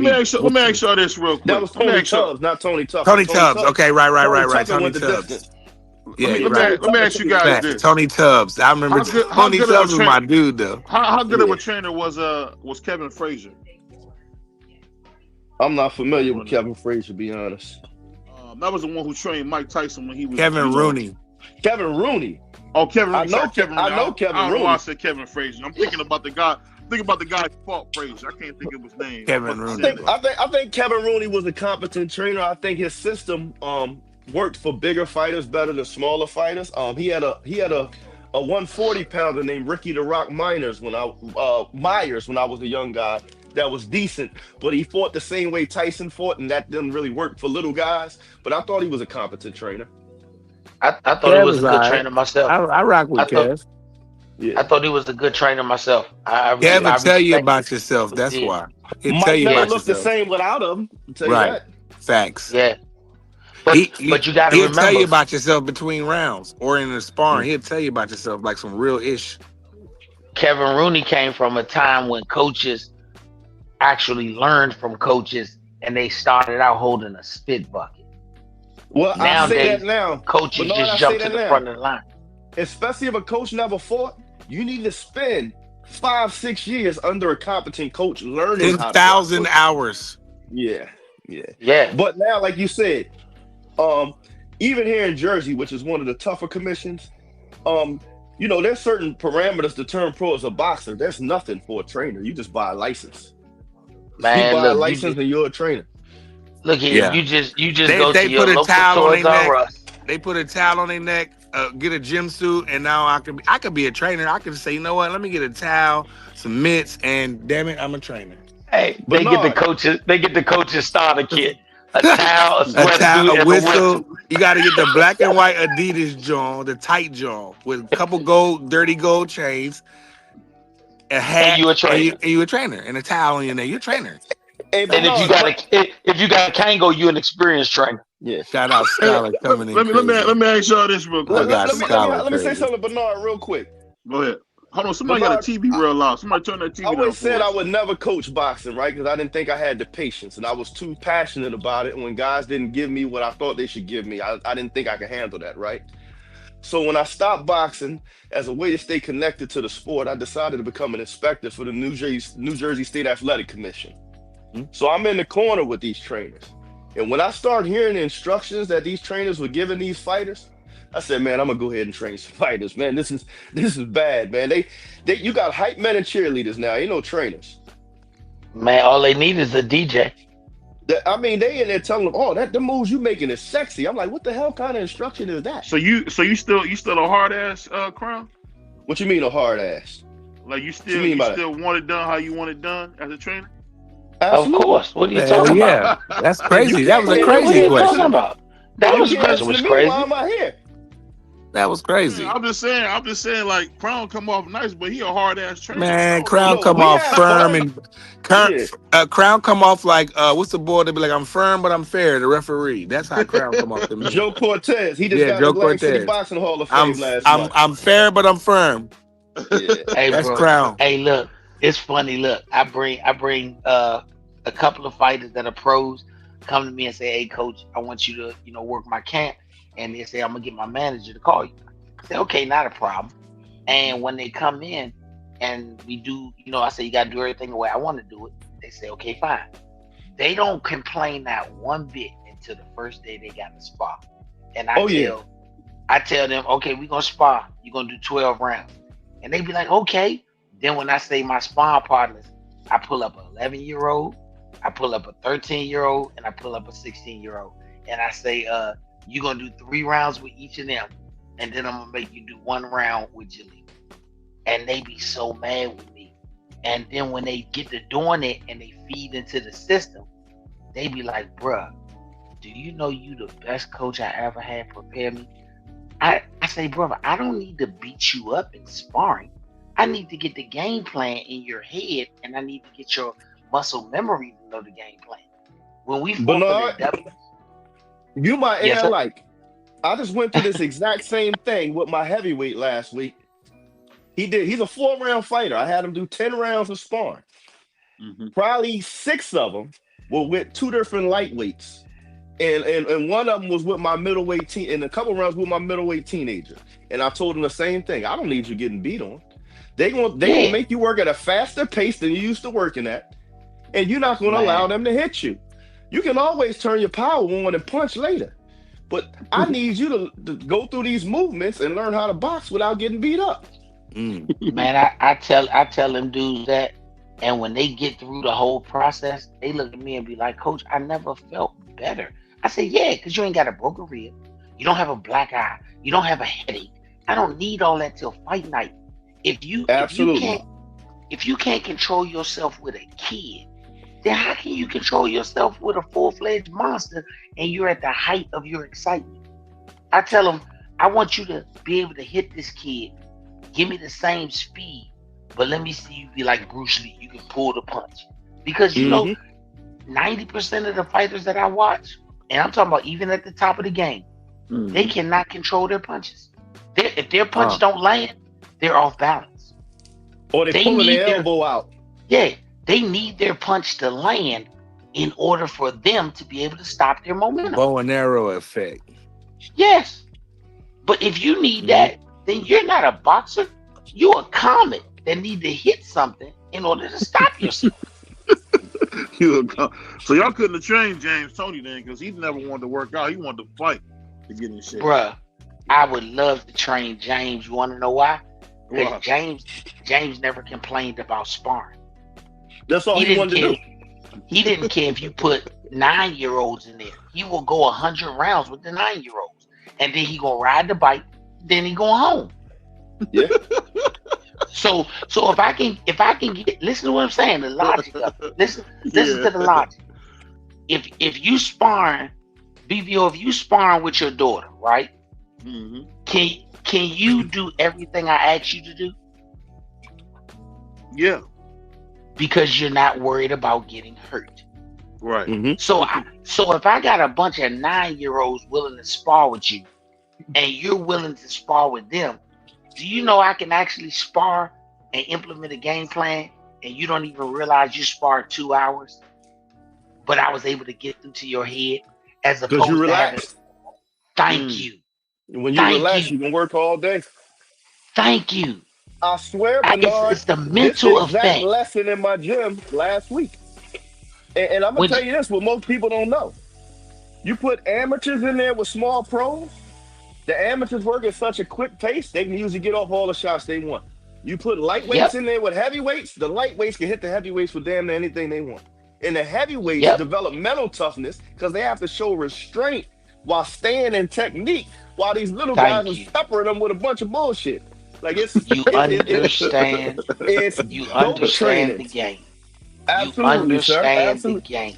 It's the breath of fresh air to hear you speak, I'm telling you. If you can get a guy to control the dopamine that runs through their body based from excitement on fight night, he is exciting. You ever seen a very good fighter fight another very good fighter, but you want to see which one is actually stepping to the forefront? By the third round, the one that's stepping to the forefront, he's barely sweating. The most in order to sweat, you have to have the dopamine running at the highest level. When you see a guy, how many times did you really see Floyd Mayweather sweat? Very few times. Floyd Mayweather was in his living room in the boxing ring. Yeah. And let me ask y'all this: why did his dad always tell him, "Go sit your ass down"? Why was dad always saying that to him? What you mean? Relaxation. When? Between rounds? No, like he said he felt like Floyd overworked. Why he always made Floyd sit down? Because Floyd is a gym rat and he's a savant. He's addicted to boxing. It's like a drug to him, bro. Never feels like he's done enough, and a good trainer knows when to tell his fighter to sit down so he don't overtrain. Yeah. Hey, BVO, you ever went to the club with your wife? You and your wife ever went to the club? Y'all danced at the club? Mm-hmm. Tell me, at what song number did she get tired? Probably like the second or third. No, sir. No, she didn't. She got tired of dancing with you because you was 2 left feet. But she didn't get tired at all. But the minute you ask her to go walk in the park with you, after about 15 minutes, she say, "I am tired," and she's sweating like shit. Yeah, because she's uncomfortable. The dopamine has taken over, and anxiety. When are we going to be done? And the feeling of stress is taking over. Yep. But when she's at the club dancing, guess what? She danced all night long. And on top of it, she danced with chicken wings and a drink. So you mean to tell me you can dance all night with chicken wings and a drink, but you can't walk 20 minutes? You gotta get through you have to get through to a fighter's mind, not his body. 90% of it's mental. Yes, his body like a pit bull. We don't have to fix the body. We got to get the mind to stop running behind the body. Do you know half of these fighters tell you all the time, I saw when I was going to get knocked out and I couldn't do nothing about it? Because the brain was behind the body. The brain was looking at it, was like, yep, you about to go to sleep. But the great ones always say, I could slip everything because I put him in the position I wanted him to be in to throw that punch. That's because their brain was in front of their body. And the fight slows down for them. Thank you. It looks like it's in slow motion. When I see dudes go through camps and they told me they did 150 hard rounds of sparring, Jalil say, I'm gonna fuck him up. He said, I'm gonna fuck him up. He said, why? Because he already beat up. I run my son like a Ferrari. Them niggas run theirs like a crash up derby car. So that car already beat up on it. Listen, and it's no shot at Elijah Vines or no other Philly fighter. Listen to what I'm saying. Outside of a select few Philly fighters, they have a reputation of being super durable. Correct? Because they beat the hell out of each other in the gym. Thank you. How do I find out if I'm durable? I get shit beat out of it. And leave all the fighting. I used to go to Philly and spar, but when I was a young fighter, I was an amateur twice a week. Tuesdays and Thursdays, me and my dad would drive to Philly to spar. And I was fighting Tuesday and Thursday every week for a while. Every week you was fighting. Yep. And Mildred Taylor. In Mildred Taylor's gym. That's where I was going. I was training Front Street then. Front Street Gym on 7th Street. Yep. Man, Shout out Front Street. Yeah. Chavez didn't beat the life out of Mildred Taylor. Mildred Taylor's gym beat the life out of Mildred Taylor. Yep. You go in there, you see a dude 130 going to straight war against a dude 178. Yep. Going to straight war. Yeah. And they think that makes the man out of you. No, it don't. Your fighter beat the hell up. And they laugh at me when they be like, bro, we came and seen you spar. And you had your son spawn with 12 and 11-year-olds. I said, absolutely. How did that get you ready for the fight? And I asked Pete Dobson, because he said Jalil bust both of his ears wrong. And asked Adrian Granado. I forget the young man's last name. I apologize. That we fought for the WBA youth title. He got knocked out in 3 rounds. You know how much better those 12-year-olds' reflexes and eyes are? Man, and guess what? You can hit a grown man who been boxing for years as a pro with the same fucking hook. A kid who get hit with it one time, he'd have been slapped by his mama. He ducks her. If you ever see a kid, mama gotta use a feint first. Because the nigga been slapped so many times, he know when to block and roll. So she gotta use a feint and then she got slapped. Because he already know they don't want to get slapped. Their mind is so fresh that they can avoid shit that seasoned pros can't. Yep. Adrian Gutierrez, respectfully. Gutierrez, yes. Gutierrez. Thank you, brother. I didn't want to forget that young man's name. Respectfully. But man, and shout out to his hand wrap, man. I know this is off subject, but I watched him wrap that boy hands. I went over. I actually told him, I said, man, that is a beautiful hand wrap. When you cut it off, can I have it? No bullshit. I said, when you cut it off, can I have it? He thought I was joking. I said, I gotta ask you before the fight because what Jalil about to do to this motherfucker, you might not want to give it to me after the fight. So I asked you before. It was beautiful. I look at the art of boxing. Most people just look at the violence of boxing.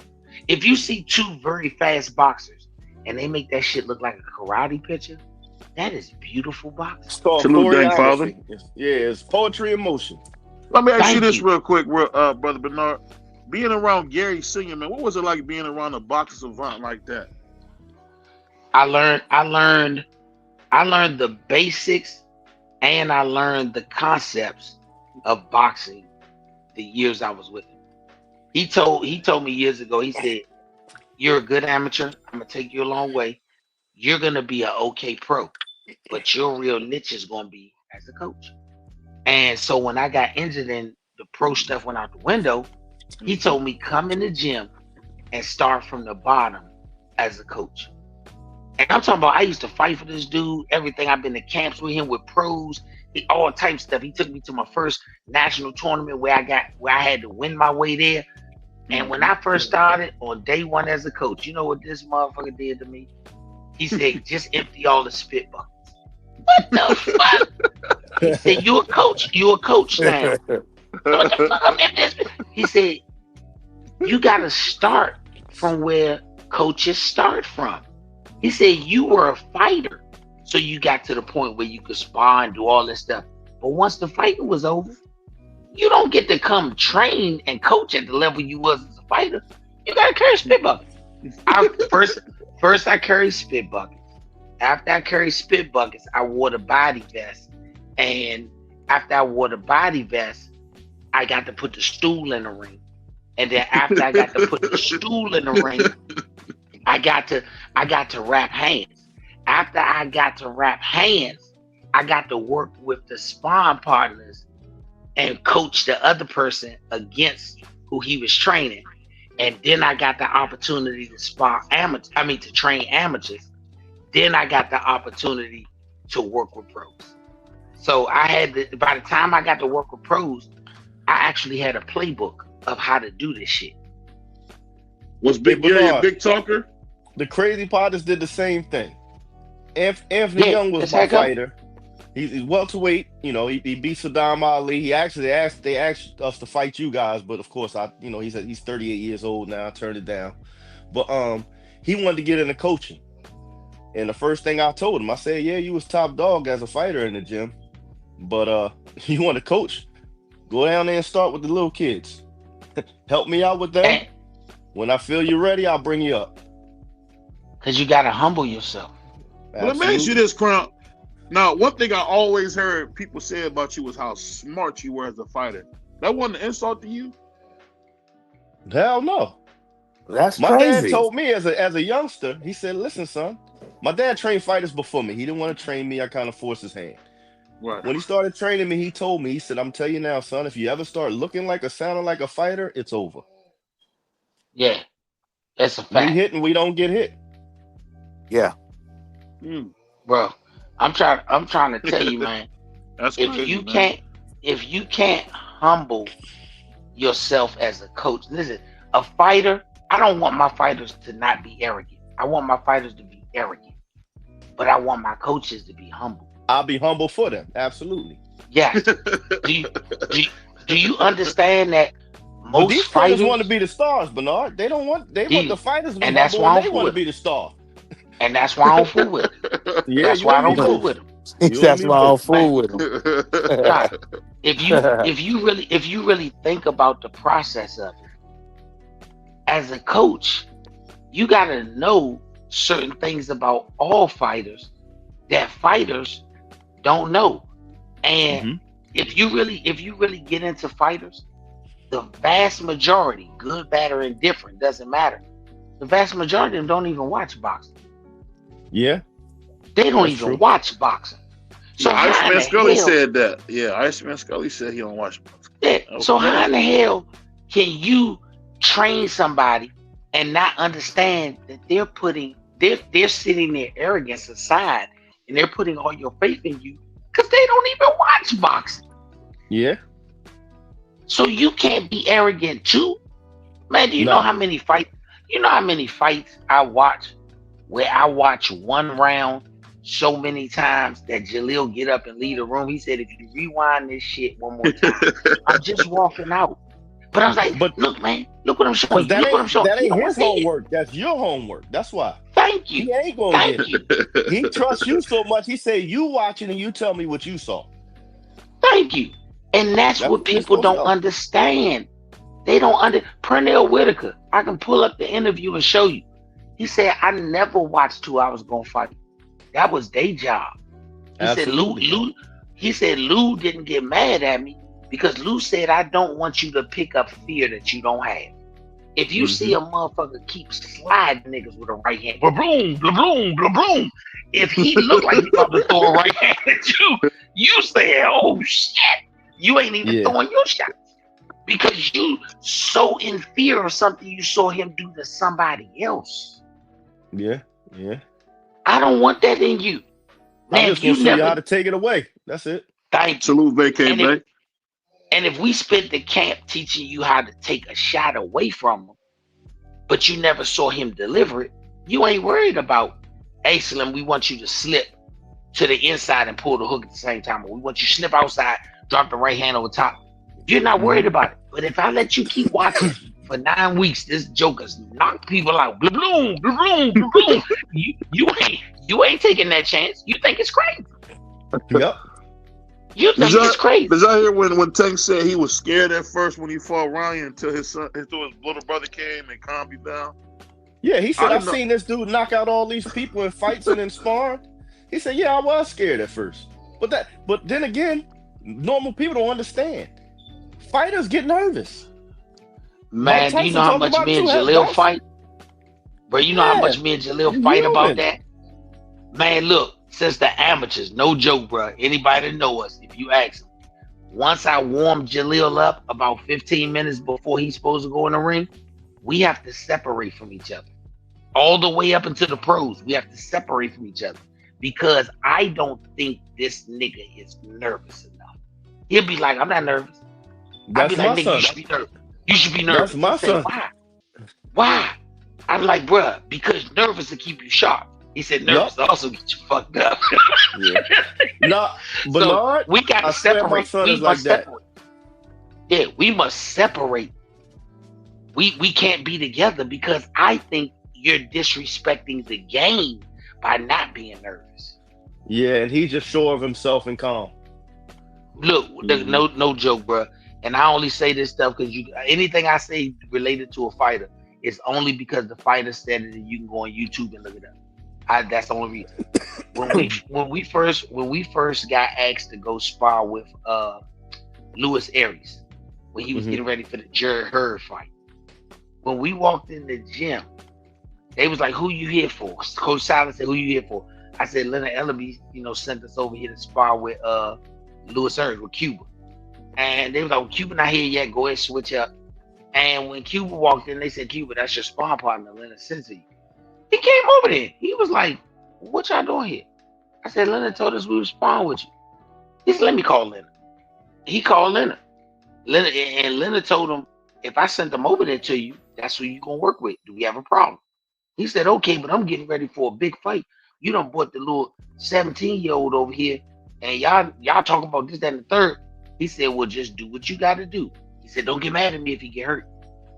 Leonard told Jalil, let him see what I saw that made us want to sign. Man, we went in that joint, and Luis Aries said it. He said, "Shawty put the humble on me." There you go. He said, "Shawty put the humble on me." And every time after that, he always called me and said, "Hey, y'all coming out here to camp? Y'all coming out here to camp?" Because once again, when I knew they was putting so many hard ass rounds in, how you gonna beat my son up? The hardest thing my son do is fresh. Yeah, hardest thing my son. Do you know I get on my son butt about punching the heavy bag hard? I said, "Brother, God blessed you with punching power. God blessed you with punching power, and that leather bag, that cow is already dead, so you can't kill him twice. So please save your hands." And it got so bad with, let me tell you, it got so bad with Jalil.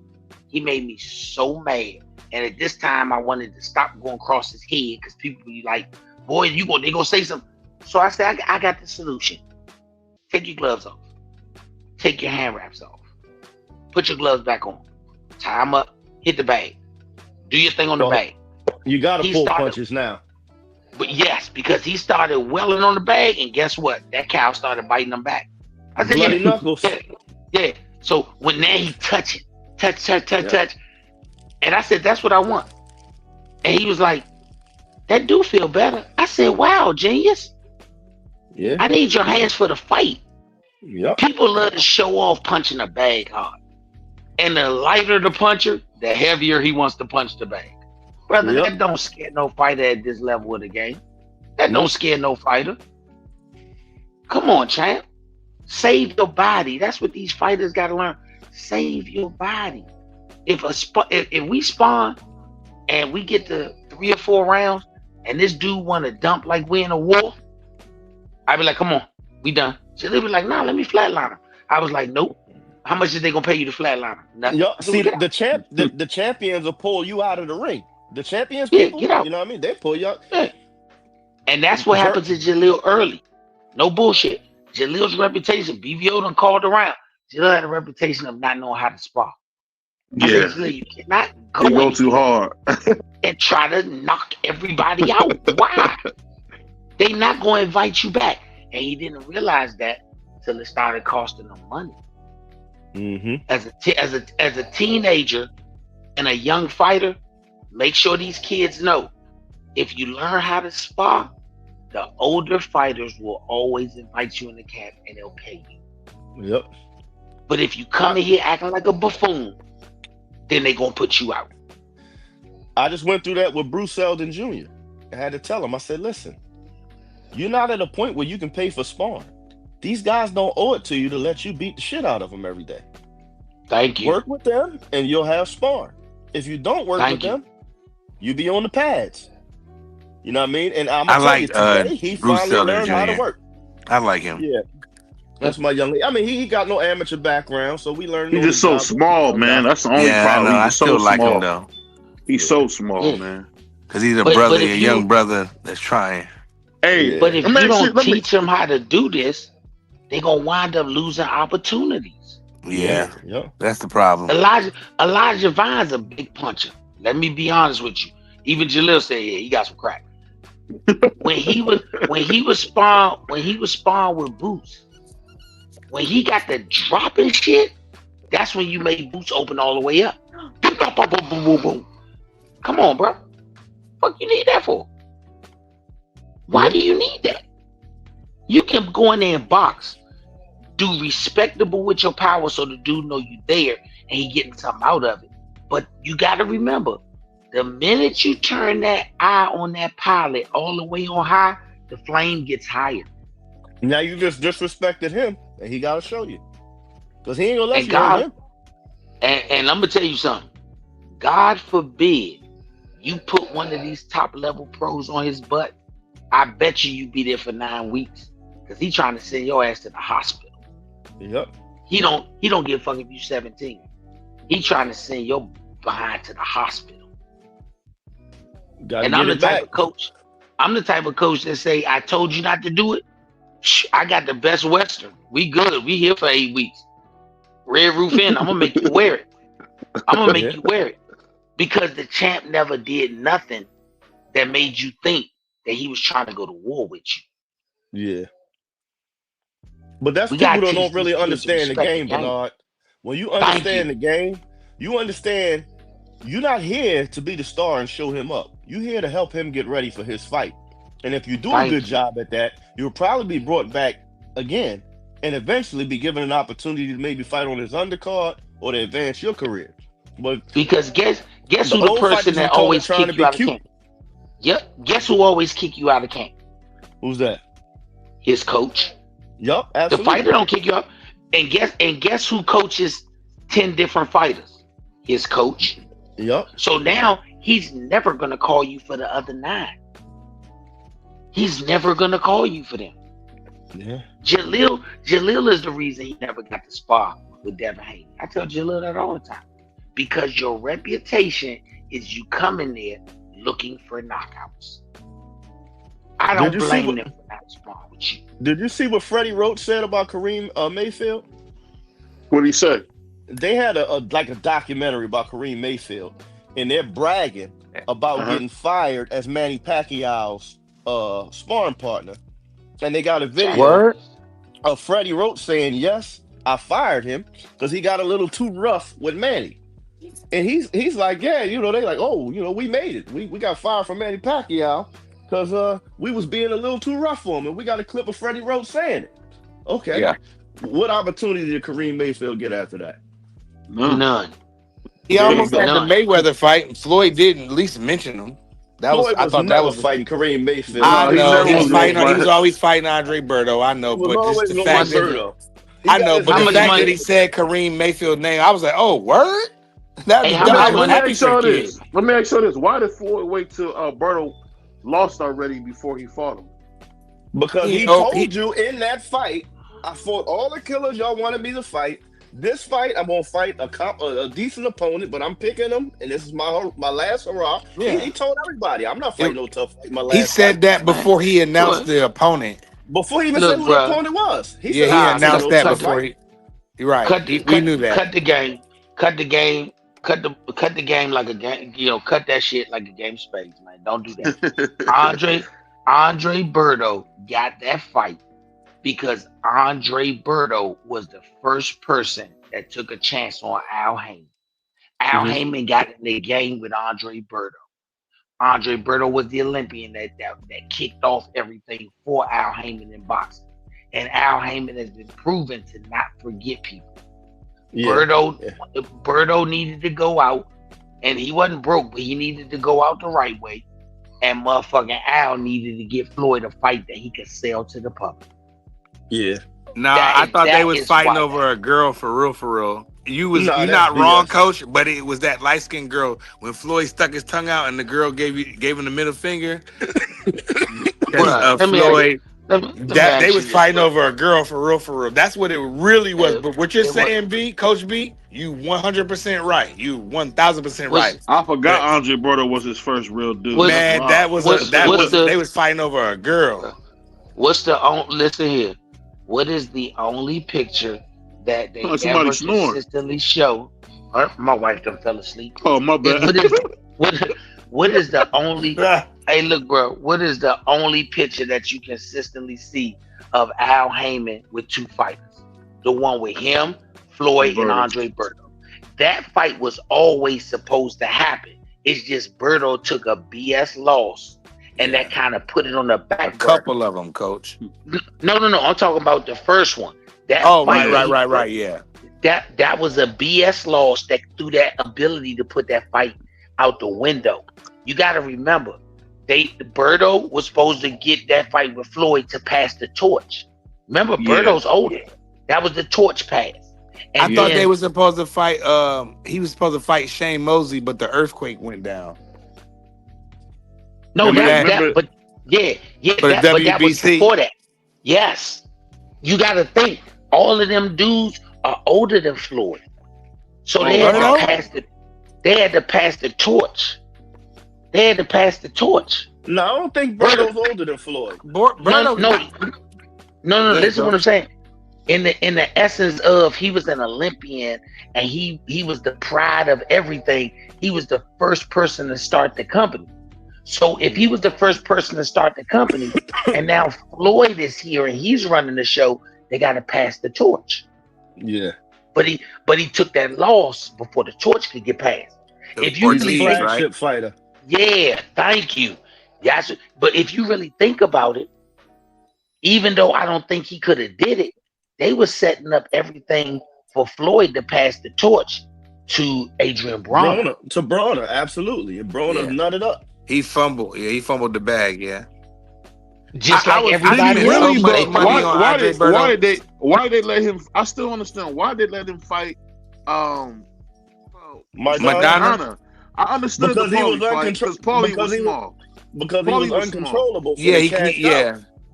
Yeah. Thank you. Say that again, bro. Because he was wasn't- uncontrollable. He was uncontrollable. Yeah, you couldn't stop Adrian him. Broner, he learned from Floyd Mayweather too early that if you as a star pick a nigga and tell the public, the fight must happen. He was Money Yeah, Mayweather yeah. too fast, Coach. He Yeah. didn't go He through forgot the to be pretty boy. yeah. He didn't go through the Yeah, pretty he boy was. face, He- and he did- he just like transformed like automatically overnight. He just turned into Money Mayweather, and it was just like crazy. But I Thank went to see you. Broner fight Atlantic City a couple times. Like he fought He Atlantic wanted to City. skip the line. He Yeah, beat he- the dog crap. but he beat did, the dog though. crap out of Paula Mal. And Paula Malignaggi was a real champion. He definitely him up. skipped the line, and he won when he did skip the line because I give him credit for the Malignaggi fight at the time. He skipped That the was line, his best win. and then but like He tore Reeves up here in Atlantic City. yeah, He Gavin tore Reeves. Yeah, I was there He for tore that. him. I Yeah, he was tore there him too, up. ringside. He but- tore him Remember he up. came punching him out. so Hey, Crown. hard. Remember he came out rapping with the headset Yeah. on. Yeah. Yeah, that was lit. But I was in no, his I feel camp like a couple I feel days like before that fight too. that Madonna fight. I got questions about that Madonna fight because the very next fight he got caught trying to like manipulate gloves. So who's to say Broner and them didn't catch that, and he kind of ruined Broner because even though Broner got dropped a couple times, I thought that was his best damn fight because he rumbled He back. looked great. He looked great in the loss. Man, and that's let's he clean looked that great up. in the Let's clean loss. that up. He didn't get caught trying to manipulate gloves. Floyd had him. He was trying to use some gloves that had all the weight in the wrist and nothing in the knuckle. They weren't manipulated gloves. They just weren't gloves that Floyd. I thought the was gloves gonna didn't have padding. No. Floyd They was like, were no. they were Reyes gloves, and They Floyd were was saying, puncher's gloves. "You're not gonna wear horsehair gloves and fight me because there's no padding in the knuckle." He Right. said, "I wore these against Bronner." He said, "I don't care what you wore against nobody else. You won't wear these." They were And that's designed what that was way. They're said. Mexican gloves. Yes, and They're puncher's a gloves. lot of Floyd said, "You're not wearing them with me," but they weren't a manipulated. lot of people don't. All right, fair enough. A lot of people don't know Adrian Bronner when he first turned pro. He was with a small promotion company in Cincinnati, and when he got his opportunity, do you know that Adrian Bronner was not supposed to win his big opportunity? Y'all Against remember Jason who that? Litzow. Jason Yes, Litzow. Lord, Jason Litzow. You Jason talking to somebody Litzow, on your level, coach? bruh. See, people don't know that Adrian Bronner was not supposed to beat. Nah, they thought he was Jason gonna get stopped. Litzow. They thought Litzow was gonna stop him. That was Litzow's comeback fight. Yes, that's Broner what put was Adrian Broner Bronner was really, on the really map. good, man. They said That's what Broner put wouldn't him on have the enough map. power to keep Litzow off, and he ended up knocking Litzow out. I like that. Let me ask y'all this. Let me ask y'all this. I like the Do y'all Vicente blame? Escobardo fight from Broner. He was in his Do y'all freaking blame bag, Floyd? dog. Do y'all blame Floyd for giving Adrian that money and not giving him a No. chance to get his get back? No, No. because Floyd used to tell him, "You got to work, bro. You not Yeah. me." Floyd a You gotta gym work. rat. Floyd a gym He rat. said- Adrian he Broner said- was the one not showing up at the gym. He said, That "You was think him. I'm partying? I'm training." Right. And Floyd, you got to remember, Floyd only party on Instagram where he take a picture of him doing something. He not really doing that. Y'all It's y'all a crazy mystique. if y'all think that he doing that. My Hey, cousin, Slim. shout out to my cousin Daryl. He said he be seeing Floyd all the time. He old as hell. He still be out there jogging with the cars behind him. hey I man, believe do he got a you fight coming up. It's been Do his you whole life. realize- He can't stop now. No. Before he had a fight, he said the nigga just be running out 2, 3 in the That's morning just with the cars that's just behind his him. lifestyle. Once you do something for 30 years, you can't just stop. He's a junkie. He's like a Running, he's but like running for what? Floyd because he's Life. running because he's addicted to the sport of boxing. You know, Nah. you know, like an addiction, like smoking cigarettes, smoking He's not weed, addicted drinking to beer. boxing. He's addicted to working out. I feel like he's addicted to being in the gym. Okay, fair enough, but that Working out goes back. releases What I'm dopamines in your body. Yeah, That's working a out is high. in the gym, is in the boxing gym. He work out in a boxing gym most of the time. He'd do his running, but he's like addicted to boxing, like to where it's like a problem. Nah, Floyd he not is addicted 48. to boxing. He's Let me tell you what. I feel like he's addicted to boxing. He can't let the Let me tell you limelight go. what. He can't. He still, in his mind, he still think he's the pound for pound #1 fighter in the world, bro.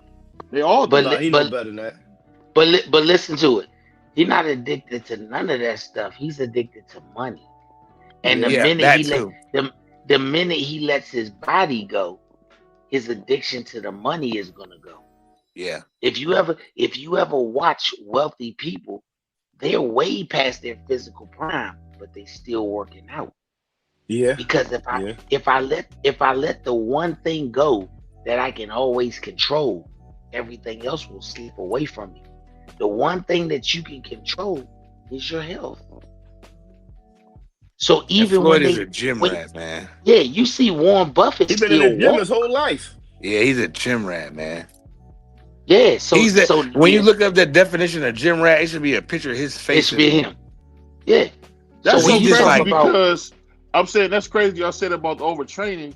So that might have been why Canelo keep breaking down. He don't have nobody. He's to another sit his one. ass down. He's another one. BVO is a gym rat, bro. He's just I'm gonna say this It's- though. I don't. It's habit forming.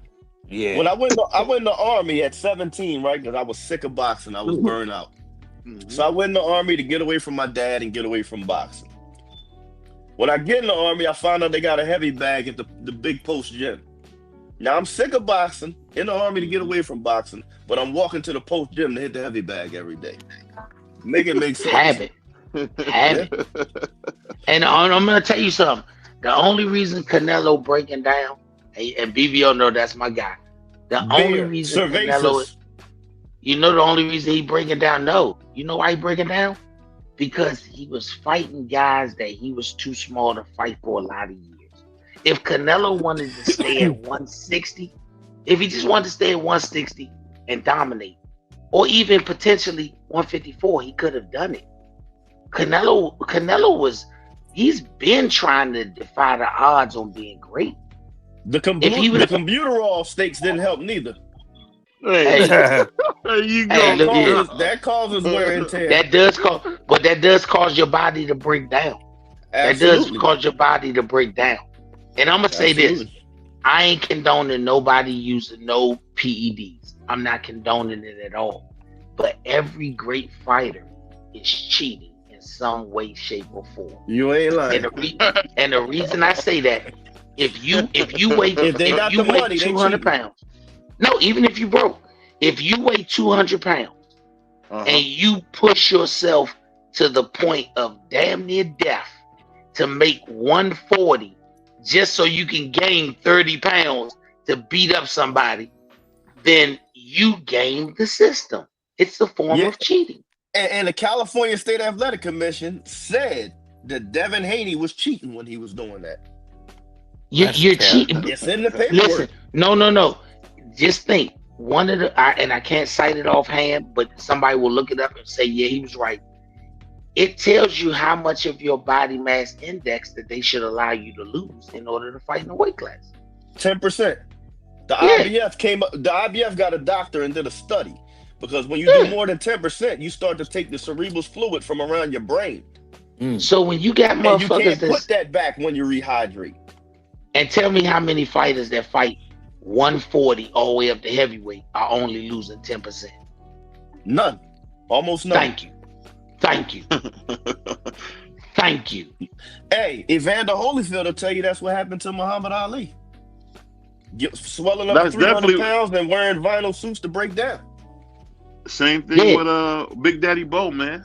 Because he didn't take no punishment. It was them fat camps. Yeah, he blew up after the first Holyfield fight, came in out of shape and got ruined. That's why he lost, Crown, because he had no business being that big. Remember, he got on the scale in them draws and them tighty whites looking crazy. I'm gonna remind me of y'all was seeing Great White Hype. It remind me when Riddick Bowe had 3 camps at my gym. 3 camps. Great White Hype was some real spill though, Brody. That was like some real spill. Riddick Bowe was one of the most lazy, gifted fighters I've ever seen in the gym. I saw him argue Eddie Futch down because Eddie Futch came up to him one day and said, "You're going to start doing 10 push-ups and 10 sit-ups at the end of every workout." Riddick Bowe said, "I'm not doing it." He said, "It's just 10 push-ups, 10 sit-ups." Riddick Bowe said, "I'm not doing it." He said, "All the great heavyweights," this is before he won the title, he said, "all the great heavyweights did it." He said, Frazier, Norton, Ali, they all did calisthenics. Riddick Bowe said, "My name is Riddick Bowe, RIDDICKBOWE, and I ain't doing it." He wouldn't do 10 push-ups. Yeah. He was just naturally gifted. Eddie didn't tell him, but he was nice, though. He was nice. He called him Papa Smurf. Papa Smurf couldn't get him to do them push-ups and sit-ups, bro. He did not do it. Hey, Riddick Bowe to me, I think if he was around now, man, it wouldn't be no heavyweights that can mess with him. Riddick Bowe is one of the most gifted heavyweights in the history of the sport. With that jab, he would be 60-0 right now. I don't know how he lost. I don't know how he lost to Evander. He should have whooped Evander because he was out of shape. He ran out of gas. He was out of shape. On conditioning. Evander was ready on that second one.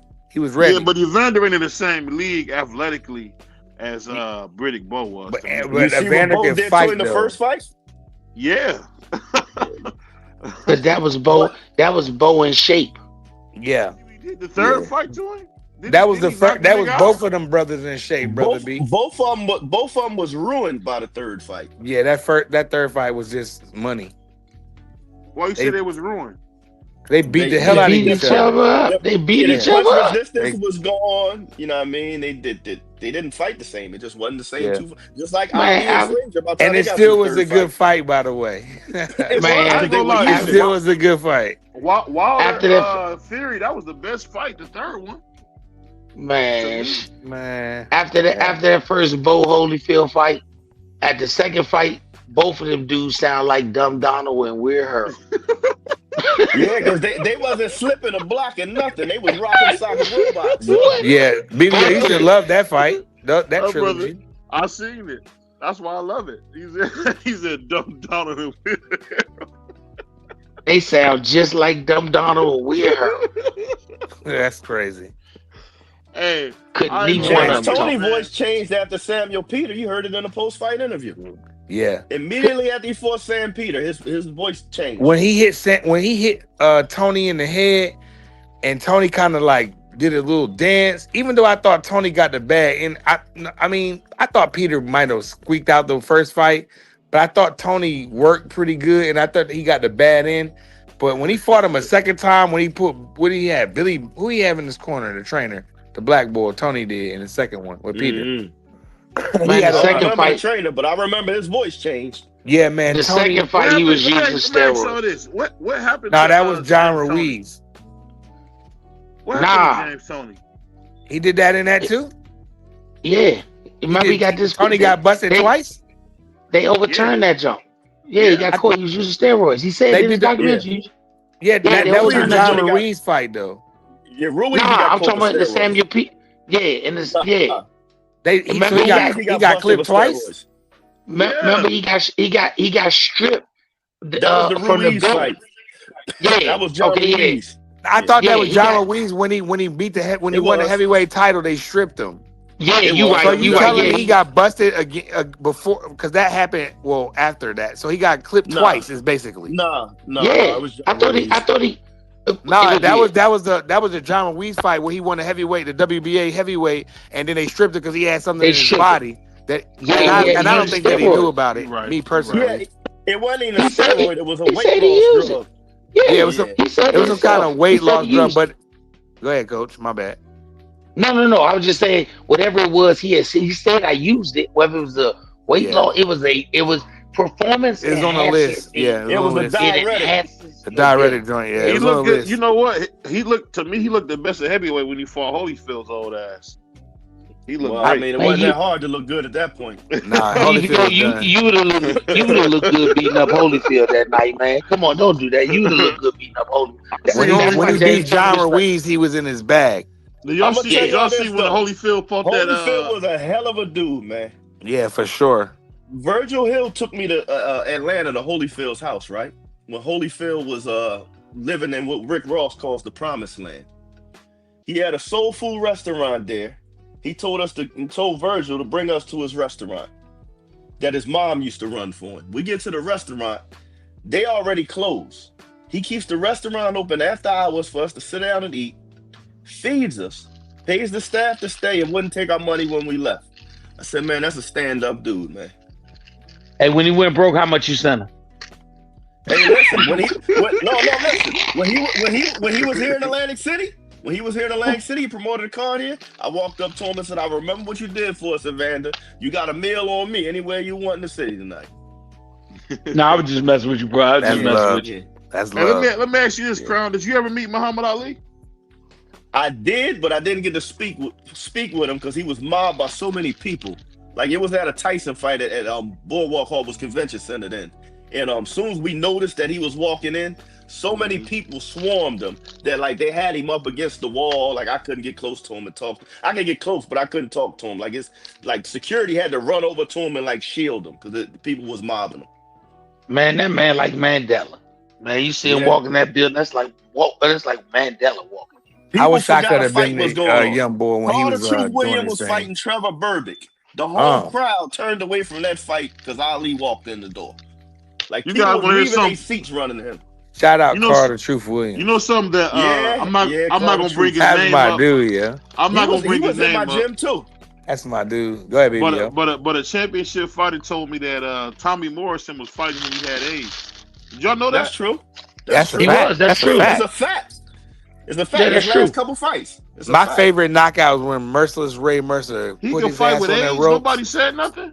No, he What? went somewhere where they didn't have a commission. He got Yeah. a blood test that Ma- said he didn't what? have AIDS. Yeah, Wasn't in Montana or Missouri or some shit like that? some goofy ass Missouri, I place, think it bro. was. Yeah, it Yeah. was somewhere crazy. But I if was you just fighting happy in to see the boy Missouri, from Rocky 5 get another chance because I was like, damn, he got. In the sport where you bleed, that's crazy. Yeah, that's nasty. Yeah. Yeah. That's hey, crazy, bro, bro. when it's about money, people do unscrupulous things. They That do some way, strange shit, if man. you Yeah. if you think back years ago, 60s and shit like that, Yeah. it was dudes that failed their hepatitis test. They were like, shit, no, he didn't. We fight. Man. Shit, I had that. My second pro fight, I'm sitting in the dressing room, ready to get going. The promoter walks in and say, "You're not fighting tonight," with my grandfather. So I'm like, "What's up?" So he tells my grandfather, "You tell him." He said, well, your opponent failed your physical. I said, man, damn that. I got a couple hundred people out there. Like, we going.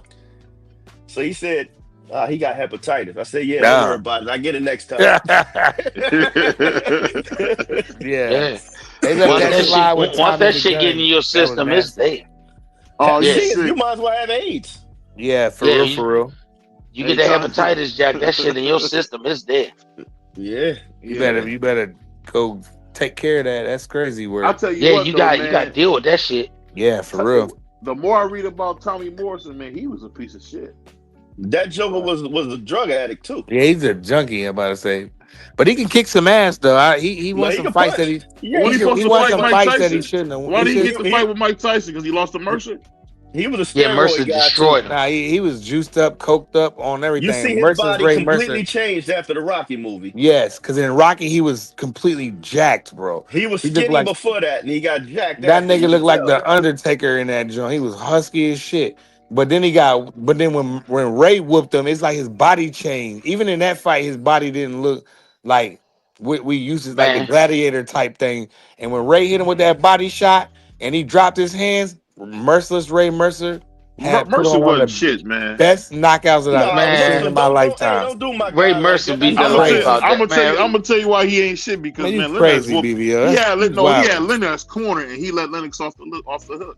Oh Man, man, that don't mean he's a you piece of still mad shit, because he ain't BBL. buy you no ice cream Conditioning. from the motherfucking truck. You He just still lost mad the because he ain't fight. get you that ice cream from the truck, man. Ray That's why you Mercer's still another mad. nice ass guy. He's another nice ass guy. Yeah, I Oh met that man, dude in Atlantic City. Yeah, he was wild cool back He's in the here day. all the time. He comes in for the Boxing Hall of Yeah, Fame every year. for sure. And you know what he likes to do? when do Talk y'all to have the his. Box Hall of He Fame? I likes to want to talk come to out his there. fans. You can pull When up do y'all on It do was in him. that? September. It was in September.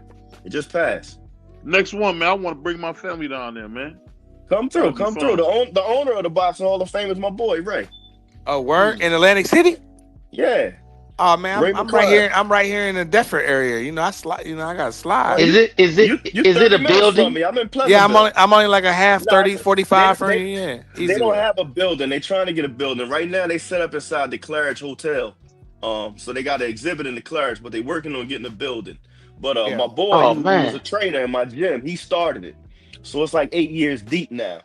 So yeah, man, it's a nice Next time nice you got weekend they some do fights every down there, hit me up. I pull up. You know, I pull up for sure. November Yeah. 7th. My son and Bruce Eldon Jr. fighting at Man, Tropicana. we out there. We out there. I'm outside. Oh yeah, That's let easy me way. know I'm out if I there. can Give get him my free, I number, come up BBO. that joint. Yeah, I got I you. Yeah. definitely I come up got that you. joint. Yeah, I I love to have y'all in the you building. sell tickets, Crown. Yeah, my son is selling tickets. You Yeah, know so the I grind. just buy the tickets from your young boy and just pull up. That's what I do. I Easy. You know, I appreciate that. love Yeah. and I love you the know. Trop too. By the way, I win in the Tropicana. I can't win Oh, nowhere okay. else but the damn Tropicana for some reason. I can't win nowhere else but the Cause that Trop. casino's Well, I'm paid glad for. we That's had the why. Trop. No, that's Man. because that's the only one that's paid for, man. Yeah, my son, he humping tickets though. You know, he don't have no amateur background, so he coming from the ground up. And I never That's wanted a- him to box. But I should go at Hey, your school the son- 22, homie he Crush told the me Hey, your Legend up son's and try to scary. he'll probably slide. We can slide. Hey, you Hey, made your that son, clear. your You son, wanted to fight. your son's scary for that. You know that, right? Why is that? Because I hate when they send us opponents with no amateur background because I really don't have a lot to go on. It's no prediction. There's no prediction. Man, You're I right. be That's why I don't like that pro shit's debuts, really. scary. That shit's Yeah. scary. I don't mind a His pro son- debut, but Yeah. His son is I hate to a do with come nothing to look forward at. fighter. His son is a come forward fighter. Man, I hate them dudes. I I hope can't you ain't trying to change research. that crown. I hope you ain't trying to change that crown. No Hey, Crown listen, like that hey, sweet science. As long as he defending himself, I let him live. But I ain't watching him get beat on though. Man, let him go on the high guard and get niggas out of there, Crown. That's what Well, the he do money's that at. Man. once he get him in trouble. He do that once he get him in trouble. What weight you got him campaigning at? Lightweight, 135. That's a good weight. That's a good Oh, weight. it's How old tough is? weight, tough weight. He's 20. He just turned 24 last week. Okay. See, he young. He Yeah, young. If he ain't had no amateur experience, I definitely wouldn't have one of. If one of my guys was really experienced coming from the amateurs, and they offered us your son, I'd turn it down. yeah. I would turn it down. Reason why I would turn it down because he ain't got no wear and tear on him. He's 24 years old, and I ain't got a lot of shit I can look at to prepare for him. I turn that shit down like a heartbeat. Yeah. That's because It's, you're a it's real coach. yeah. I'm like, nah, we Yeah, don't want him. Paige. BBO don't duck no smoke. Whenever you want to run down, you know what I'm saying? Whatever you trying to do, Paige. Shout out to Paid in Full. Brother Paige. Go ahead. Yeah, that's a kid that if you do him right, he can do anything. Yeah, Cause yeah. I never he got wanted it for 15 him, fights coach. I ain't before gonna his. lie. Hey, well, he won it for himself. That's not your choice. I didn't pick You're boxing for right. none of my kids. You're I didn't right. pick boxing for they're one of my kids. Virgil Hill tried to get me to put him in the gym a long time ago. I told him, hell no. He told me, he said he gonna be better than you. He's better than you. Let me train him. I'm like, nah, Virgil, not my son. Man, if Jalil would have been the size that he is in middle school going into high school, you never would have saw him with a pair of boxing gloves. He'd have been playing football. No choice. I wouldn't Yeah, even let him go. yeah. I tell people all the time when they say why we don't have no great black heavyweights no more, because they all play left tackle. In basketball, yeah. Yeah, if you got common Too much sense, why money would in you other put your sports. Too I'm much not money. doing that to my kid. I'm not Yeah. doing, man. You And, got a kid with and what that I much tell size, people, man. Shit. what I tell people too, if my son on the business side had to deal with some of the shit I had to deal with in boxing, I'm gonna kill somebody. So I Yep. don't want that for myself. You know what I mean? Like, it's tough. Boxing is tough, man. It's a solitude sport where you really ain't got nobody to talk to but your damn self. Yep. I told you like how pissed I was when I heard, and like I said, I know your situation. I respect your stance. But when I heard how Eddie was talking about your son and Khalil Cole, man, I was pissed, man, because I'm a fighters trainer, man. I know what them fighters go Man, through. like Like, I told people in the interview, Eddie could have said that my grandma wasn't a good water person, my wife wasn't a good spit bucket holder, and his daddy ain't a good coach. Long as he ain't say you dropped and we ain't letting you catch no more checks. yeah. Yeah, I just look at it Man, like your F that job is dude. promote this young man. The public should never hear you say nothing negative about him, ever. And when you get but that once lame ass again, excuse, we can't keep spending money. I ain't gonna keep. How long you expect me to spend money before I figure out what he is? You just got him one fight ago, motherfucker. I'm let me sorry, tell I'm you something. passionate about fighters. My bad, my No, bad. I got no. I got you, but I got you, but I'm gonna say this. Crown I'm took gonna some say losses this. in this game, man. So I respect When it, you man. when you in a situation where, and this is just me being direct and honest. He had a front running racehorse, a thoroughbred, that was in the same division as a young colt. hmm He didn't really care about the young colt because I got a thoroughbred. Nah, that's. I can't go with that. I'm sorry. I hear what you're saying, but I No, can't. I'm not saying there's a problem with it, with you not Yeah. agreeing. I'm just saying if I got a motherfucking young thoroughbred, I'm not worried about a colt. Because guess what? I can sell that colt, and more than likely in 3 or 4 years I can buy him back. He's still gonna run for me. Yeah, but see, I'm just telling you the truth of the I don't look business. at fighters like that. You know what I mean? I understand what you're saying, but I don't look at fighters like that. I think you can Hey, take care of brother, both of them and still do good let business. me let me be honest with you. That's the one thing I know about this game. It ain't boxing. It's the art of peddling flesh. Yeah. They I look call here. it I call it pimps They and sell O's. heartbeats. They sell heartbeats. They sell heartbeats. Whichever heart beats the loudest, that's the one that gets a couple of drops of extra blood. That's it's a shame that we're in that business, but hey, like the pimp game, it ain't choose you. You chose it. ain't nobody ever walked down the street and say, "Hey, we hiring for pimps." You wouldn't go ask. Hey, Bernard, I just Yes, thought sir. about something too that I must say, and I hope all the content creators are listening to this. When your son gave his post-fight interview after his last fight, even though I respect every fighter, I myself said I will mind my tongue when I'm talking about these young fighters. The fact that he was feeling the way he was feeling, based on what these idiots are saying online about him risking his life for our entertainment, man, that pulled on my heartstrings so tough, man. When he talked about how they talked about me bad, man, they said I was done. I said, listen, I will think 2 or 3 times about what I'm going to say about a kid, because we can say the words shouldn't matter, but they do. So all content creators, that's cold suck shit. That's respect, some cold suck shit. respect these fighters and their feelings, man. Man, that's some cold That sucker is- shit. That's some cold sucker shit. I And ain't gonna lie. I ain't gonna lie. rode that Bernard is nigga the like a only. razor. But no, I'm tell you, I'm gonna keep it real. Me and Crowd is spastic because I'm like that about football. But when it comes to, I don't know how you do it, Bernard. But that nigga play like it's the street, man. It's just, it is what it is. I hope to have that kind of Man, I hope to have that kind of patience, man. I rode that nigga back for about a week after he did. I said, That's nigga, foul, I Pops. said, That's foul. I said, nigga, you cried like you gave the whole your last $100. Hey, listen, he had the weight of the world on his shoulders, Pops, and he shook it off. Yeah, you cried like you gave that whole your last $100, man. Hey, listen, I said, Yeah, you boys, put wow. your he gained a great deal of. I already respected him, but he gained a great deal of respect from me. all truth. He told the truth. And Hey, I wanted to look cuss here. content creators out over that shit. Hey, look, bruh. Look, I didn't know he was listening. That's the part that be funny. They don't be content he creators, bought it out. though. They be Yeah, he something bought else. he poured his soul out, and he said what he said because it was pent up inside of him. And I think that was when he was able to say, basically, fuck what people think. I'm all right. Fuck y'all. But it is. That's what he should have said. Fuck y'all. If you go back to when he fought in Baltimore on the card that Coach Calvin and them did, that's why I teased him. That's why I teased him after, because people don't know he was going through a lot. Like, you could tease him because you love him. That throwing him in the spotlight, it was weighing on him. And if you go back and look at that T-shirt, he had a T-shirt that said, "It's okay to not be okay." Yeah, go back and look at that fight all the time. Yeah, because he said, man, people think it's sweet for me because I'm with Floyd, I'm doing all this shit. He said, that but shit's you know how harder. stressful that shit. He said that shit's stressful.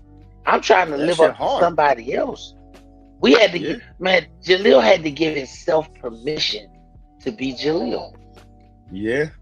That's some crazy shit. But he was like, everybody want me to be Floyd because Floyd signed the young superstar. Everybody wants you to be Tank because you spawn all these rounds with Tank. Everybody wants you to be somebody except for you. Yeah. He said, and you got to remember, at the time I started getting that notoriety and you see me with Floyd and all them, I was only 15, 16 years old. A baby. I've been watching your son a long time. Yeah, he said I'm thrust in the spotlight. So him putting that T-shirt on, it was bigger to him. It was like Jay-Z's first album. Y'all noticed my second album, that's when he cried on TV. But y'all ain't noticed my first album. My first album was me pouring my soul out more because I had it on my chest. Yeah. And y'all ignored my soul because I stopped the dude. Yeah. You can't make this Shorty, up. Shorty went in the back after that fight and he cried. I like, you just won. He said cried. It's a lot of emotion in boxing, man. He said I gotta cry back here because I can't go out there and let them see me cry. So when he cried at that fight after beating Vines, it was like he gave himself permission to be Jaleel. He gave himself permission to be Jaleel. He took the stress off himself. He's owed that, Pops. He's owed that. BVO, if he don't mind me speaking about a conversation, I put him Go on the ahead. phone with my son. I put BVO on the phone with my son. And I said, tell him, don't tell me. BVO told Shorty, you were so much more personable when you did interviews after that fight than you were ever before. And I was like, tell him, because he Because he gave was able to himself relax. freedom. Yeah. Yeah. Yeah. Since he turned pro, Jaleel has had the reputation of being a complete asshole, being standoffish, and just being a genuine pain in the butt because he I was thought he couldn't nasty. talk, Coach. I thought he couldn't talk, but he, And he he A could got lot of talk. all that people He was ass. did. I was nasty. shocked. I was Well, shocked he too. come on here and talk. He doesn't have a He problem was with getting up. because y'all regular dudes. Yeah. Yeah. He could talk. He could talk to niggas. I'm not trying to be funny, but he could Yeah, talk no in the doubt. hood. He could talk to people where he feel he could be himself. Mm-hmm. Yeah. When you got people sticking a mic in front of your face and you know they fake ass people, then he feel like I got to put the fake ass nigga on. And they might have said some dumb shit about you a week Yeah. ago, and you got to sit there and smile like everything's Yeah. nice. Yeah, I Yeah, know. I hate the media. That's what he had to do. I won't say the podcaster's name, but one of the podcasters had put a mic in front of him when he seen him at the fights. And this was the same one that talked shit about him.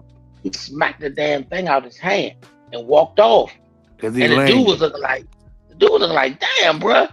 And Shorty turned around and said, if you follow me, I'm gonna punch you in your face. Yeah, that sounds like something Radio Raccoon would do. He sound like he smacked. I like it, All right. man. People Stop forget it, bro. these fighters are All people, right, man. I ain't know that, BB. That's my I fault. like it, man. I like it, I don't man. like Radio Raccoon, man. When I see him when I see him at the airport, I he said for you, And it wasn't I him. know it was And him. I wasn't know him. it was him. No, it was not him. All No, right, okay, I'm being honest with I you. stand corrected No, there. it wasn't him. He actually interviewed Jaleel several times and it was cool. So it wasn't All right, him. fair enough. But it was somebody that like, brother, how can you comment about me? And then you from see America? me and want to act like we friends because you want to fucking interview. Because they think it's understood that I'm just doing it for views, man. But meanwhile, you No. tearing me and my career down. Yeah, Right. Shorty don't do nothing. But if y'all remember, I jumped on the internet when Pete Dobson said something about Jaleel. He said, you a little boy, I'm gonna do X, Y, Z. And Jaleel said, bet your check I'm gonna fuck you up. I got on there and said, nope, Jaleel, you taking your money home, Pete, you taking your money home, y'all just gonna fight. Because I know my son, it was about to get out of hand. Yeah. It was about to get out of hand because he's not the guy that jokes. Y'all wonder why y'all see me putting the bite on Xander? Because Jaleel doesn't do that. He get mad at me. He give me little videos when he in the mood. I catch him in the mood. But he get mad at me. He said, stop making people think I'm you.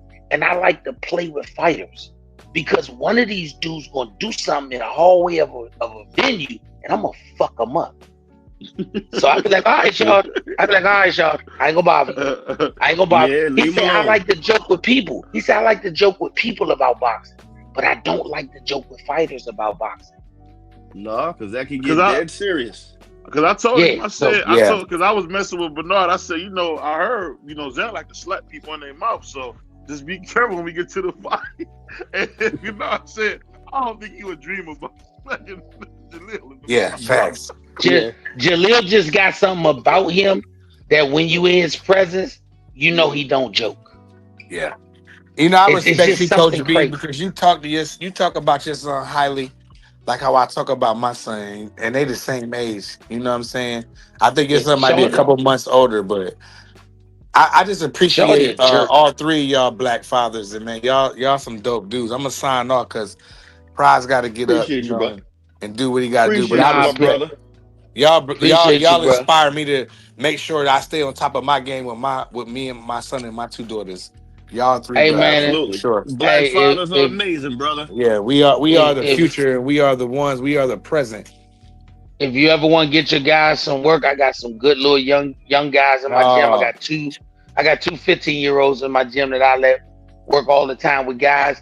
hey, we always open to get better. My son not gonna do. He too big though. My son like 6'8", like almost 300 pounds. He too big, and he's too big and slow for boxing. Yeah, he's Oh, not. I thought you said the boy was a fighter. No. I said I respect you because my son is the same age as your son. No, Crown's son is the fighter. Oh, my bad. Hey, look, No, my bad, good brother. no my son worries. is a I was fighter, just yeah. If you giving got y'all props 6'8", because 300 pounds, yeah, yeah, my he should son's a be on big the boy. football field. He Man, should he be on don't the want. football Man, field. my son don't. I don't even want to have that conversation. But yeah, I respect Leave He that y'all. boy grew up alone, rich. man. He Leave grew that up boy rich. alone. I do. Them Leave boys that grew boy up alone. rich. I do. Trust me, Hey, I do. I leave Boy that do. boy grew up alone. rich. I got a 6'4" son that would never like sports, and he does music now, and That's he cool. loves music and he loves entertainment, and I support that too, because Yeah. once again, so many of our young black men are scared to be who they want to be because somebody has already prejudged them about who they are based Yeah. on their size. Hey, I listen, apologize coach. to your son for saying he should be on the No, football field. no, no, no, no, no. Come on, I got thick. I'm a construction worker. I got thick skin. My son, he actually wants to be a police officer, and I like what you just said. I back that up. I don't. I'm a Hey, civilian. I'm not a street nigga. So, like, if look, that's what he tell him want I to when never you. do, heard. Hold on, Prize. I never heard of no rich niggas being street niggas. I mean, He whatever. said he not. No, you know what? I A clearly BBO. just said that, I can't. but I can't. nevertheless, See, this I the can't. shit that blows my day with him. This crazy shit that he do blows my day. Yo, The VDO, that's man my clearly brother, man. I said he ain't wasn't going. no street. Look, man, tell your son Yeah, if he become a police officer, that the first thing he should do is try and get into the FBI or something like that. he wants to be an Because air marshal at the end of the day. That's his hey, end goal, air marshal. because But in let me order to tell you do why that, he you got more to go through valuable. the academy and all that goofy stuff. Hey, let me tell you why he more valuable. Because if he do that, he already got the size of private security. He can carry a weapon anywhere in the country. I will hire him before I hire some hood dude Right. that they say he do bouncing for different. Nah, I'm not doing that. One Now, I thing I raised have my learned about son this in the boxing game, suburbs, but my son, hey, look, there's a lot of rumors about him, and he He'll ain't the make one, BBO a sandwich, huh? man. man, I mean, he shut. bigger No. than you, BBL. He bigger than you. He bigger than you. You know what I'm saying? Hey, you know when my little dudes boy. bigger than me, man, they usually make me breakfast, man. Yeah, all right, that's cool. He Eggs 22. See over the easy. shit. He See the want to shit. fight Hey, them young lions, BBO, BBL. You gonna go to bed you in front of your ain't family. You been gonna be looking 20. crazy. You ain't been 20-something years old, and I don't know how long, bro. Yeah. Yeah, that testosterone starting to slow I down, ain't champ. messing. I ain't fighting Make no them young 22 boys year beat you old. I'm down. not I'm fighting. not doing it. I'm I'm not not doing it, fighting bro. nobody under 40. Yeah, Hey, BBO, let it and, go. and, and, He I, too, and, I, and you know what they say? You know what they say? Hey, Prize, if you get me, I'm getting you. Right. I ain't fighting nobody under 40, hey, gang. if that young boy hit you on your button, you gonna need him and his father to carry you home. And BBL, if my son hit you, I promise you going down. Hey, if you hit me, I'm hitting you. Just know All right, that. that's cool. That's fair It enough. must have been a Fair game. backhand when you was falling backwards. It must have been a backhand when you was falling backwards. Yeah.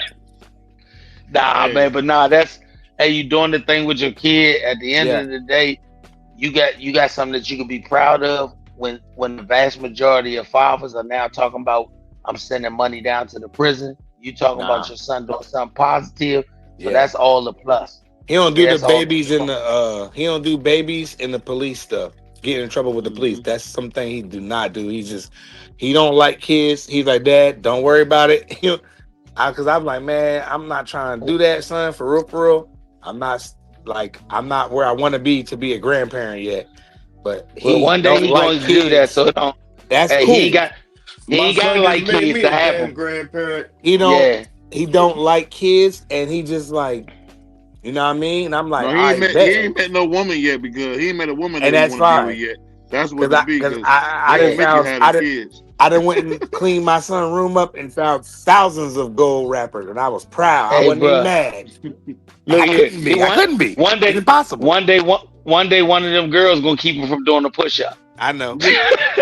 And hopefully I'm in my 50s. Hopefully at least I'm in my 50s. Give me to 50. Hey, Yeah, no, Give me to, You let me get to almost the you don't there. 50s want and to I'm be. cool. You don't want to be. Hey, bro, I'm telling you from experience. You do not want to be in your 50s and have a grandchild.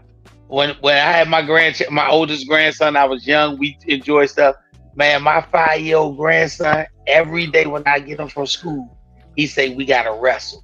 And when I Yeah. say Oh, my body be so damn sore after messing with him, when he done told me he Triple H, he the Undertaker, and he Uh-huh. jump on my back and all that stuff. Man, your body don't do right. You want to get them Hey, play years in before you get your body don't my do right. 12-year-old, my daughter is 5'7", 130, cut like a professional athlete already. And I got her in jiu-jitsu and she is good. Yeah, we She ain't take fooling with them that. boys down. She take them big boys to the ground and guillotine choke them, and it's over. If she gets your head, you're done. You're not getting out of it. She's strong. You know what's funny? So my I daughter got was my playing. kids fighting. I'm gonna say this before we get out of here. My daughter was playing soccer this year, right?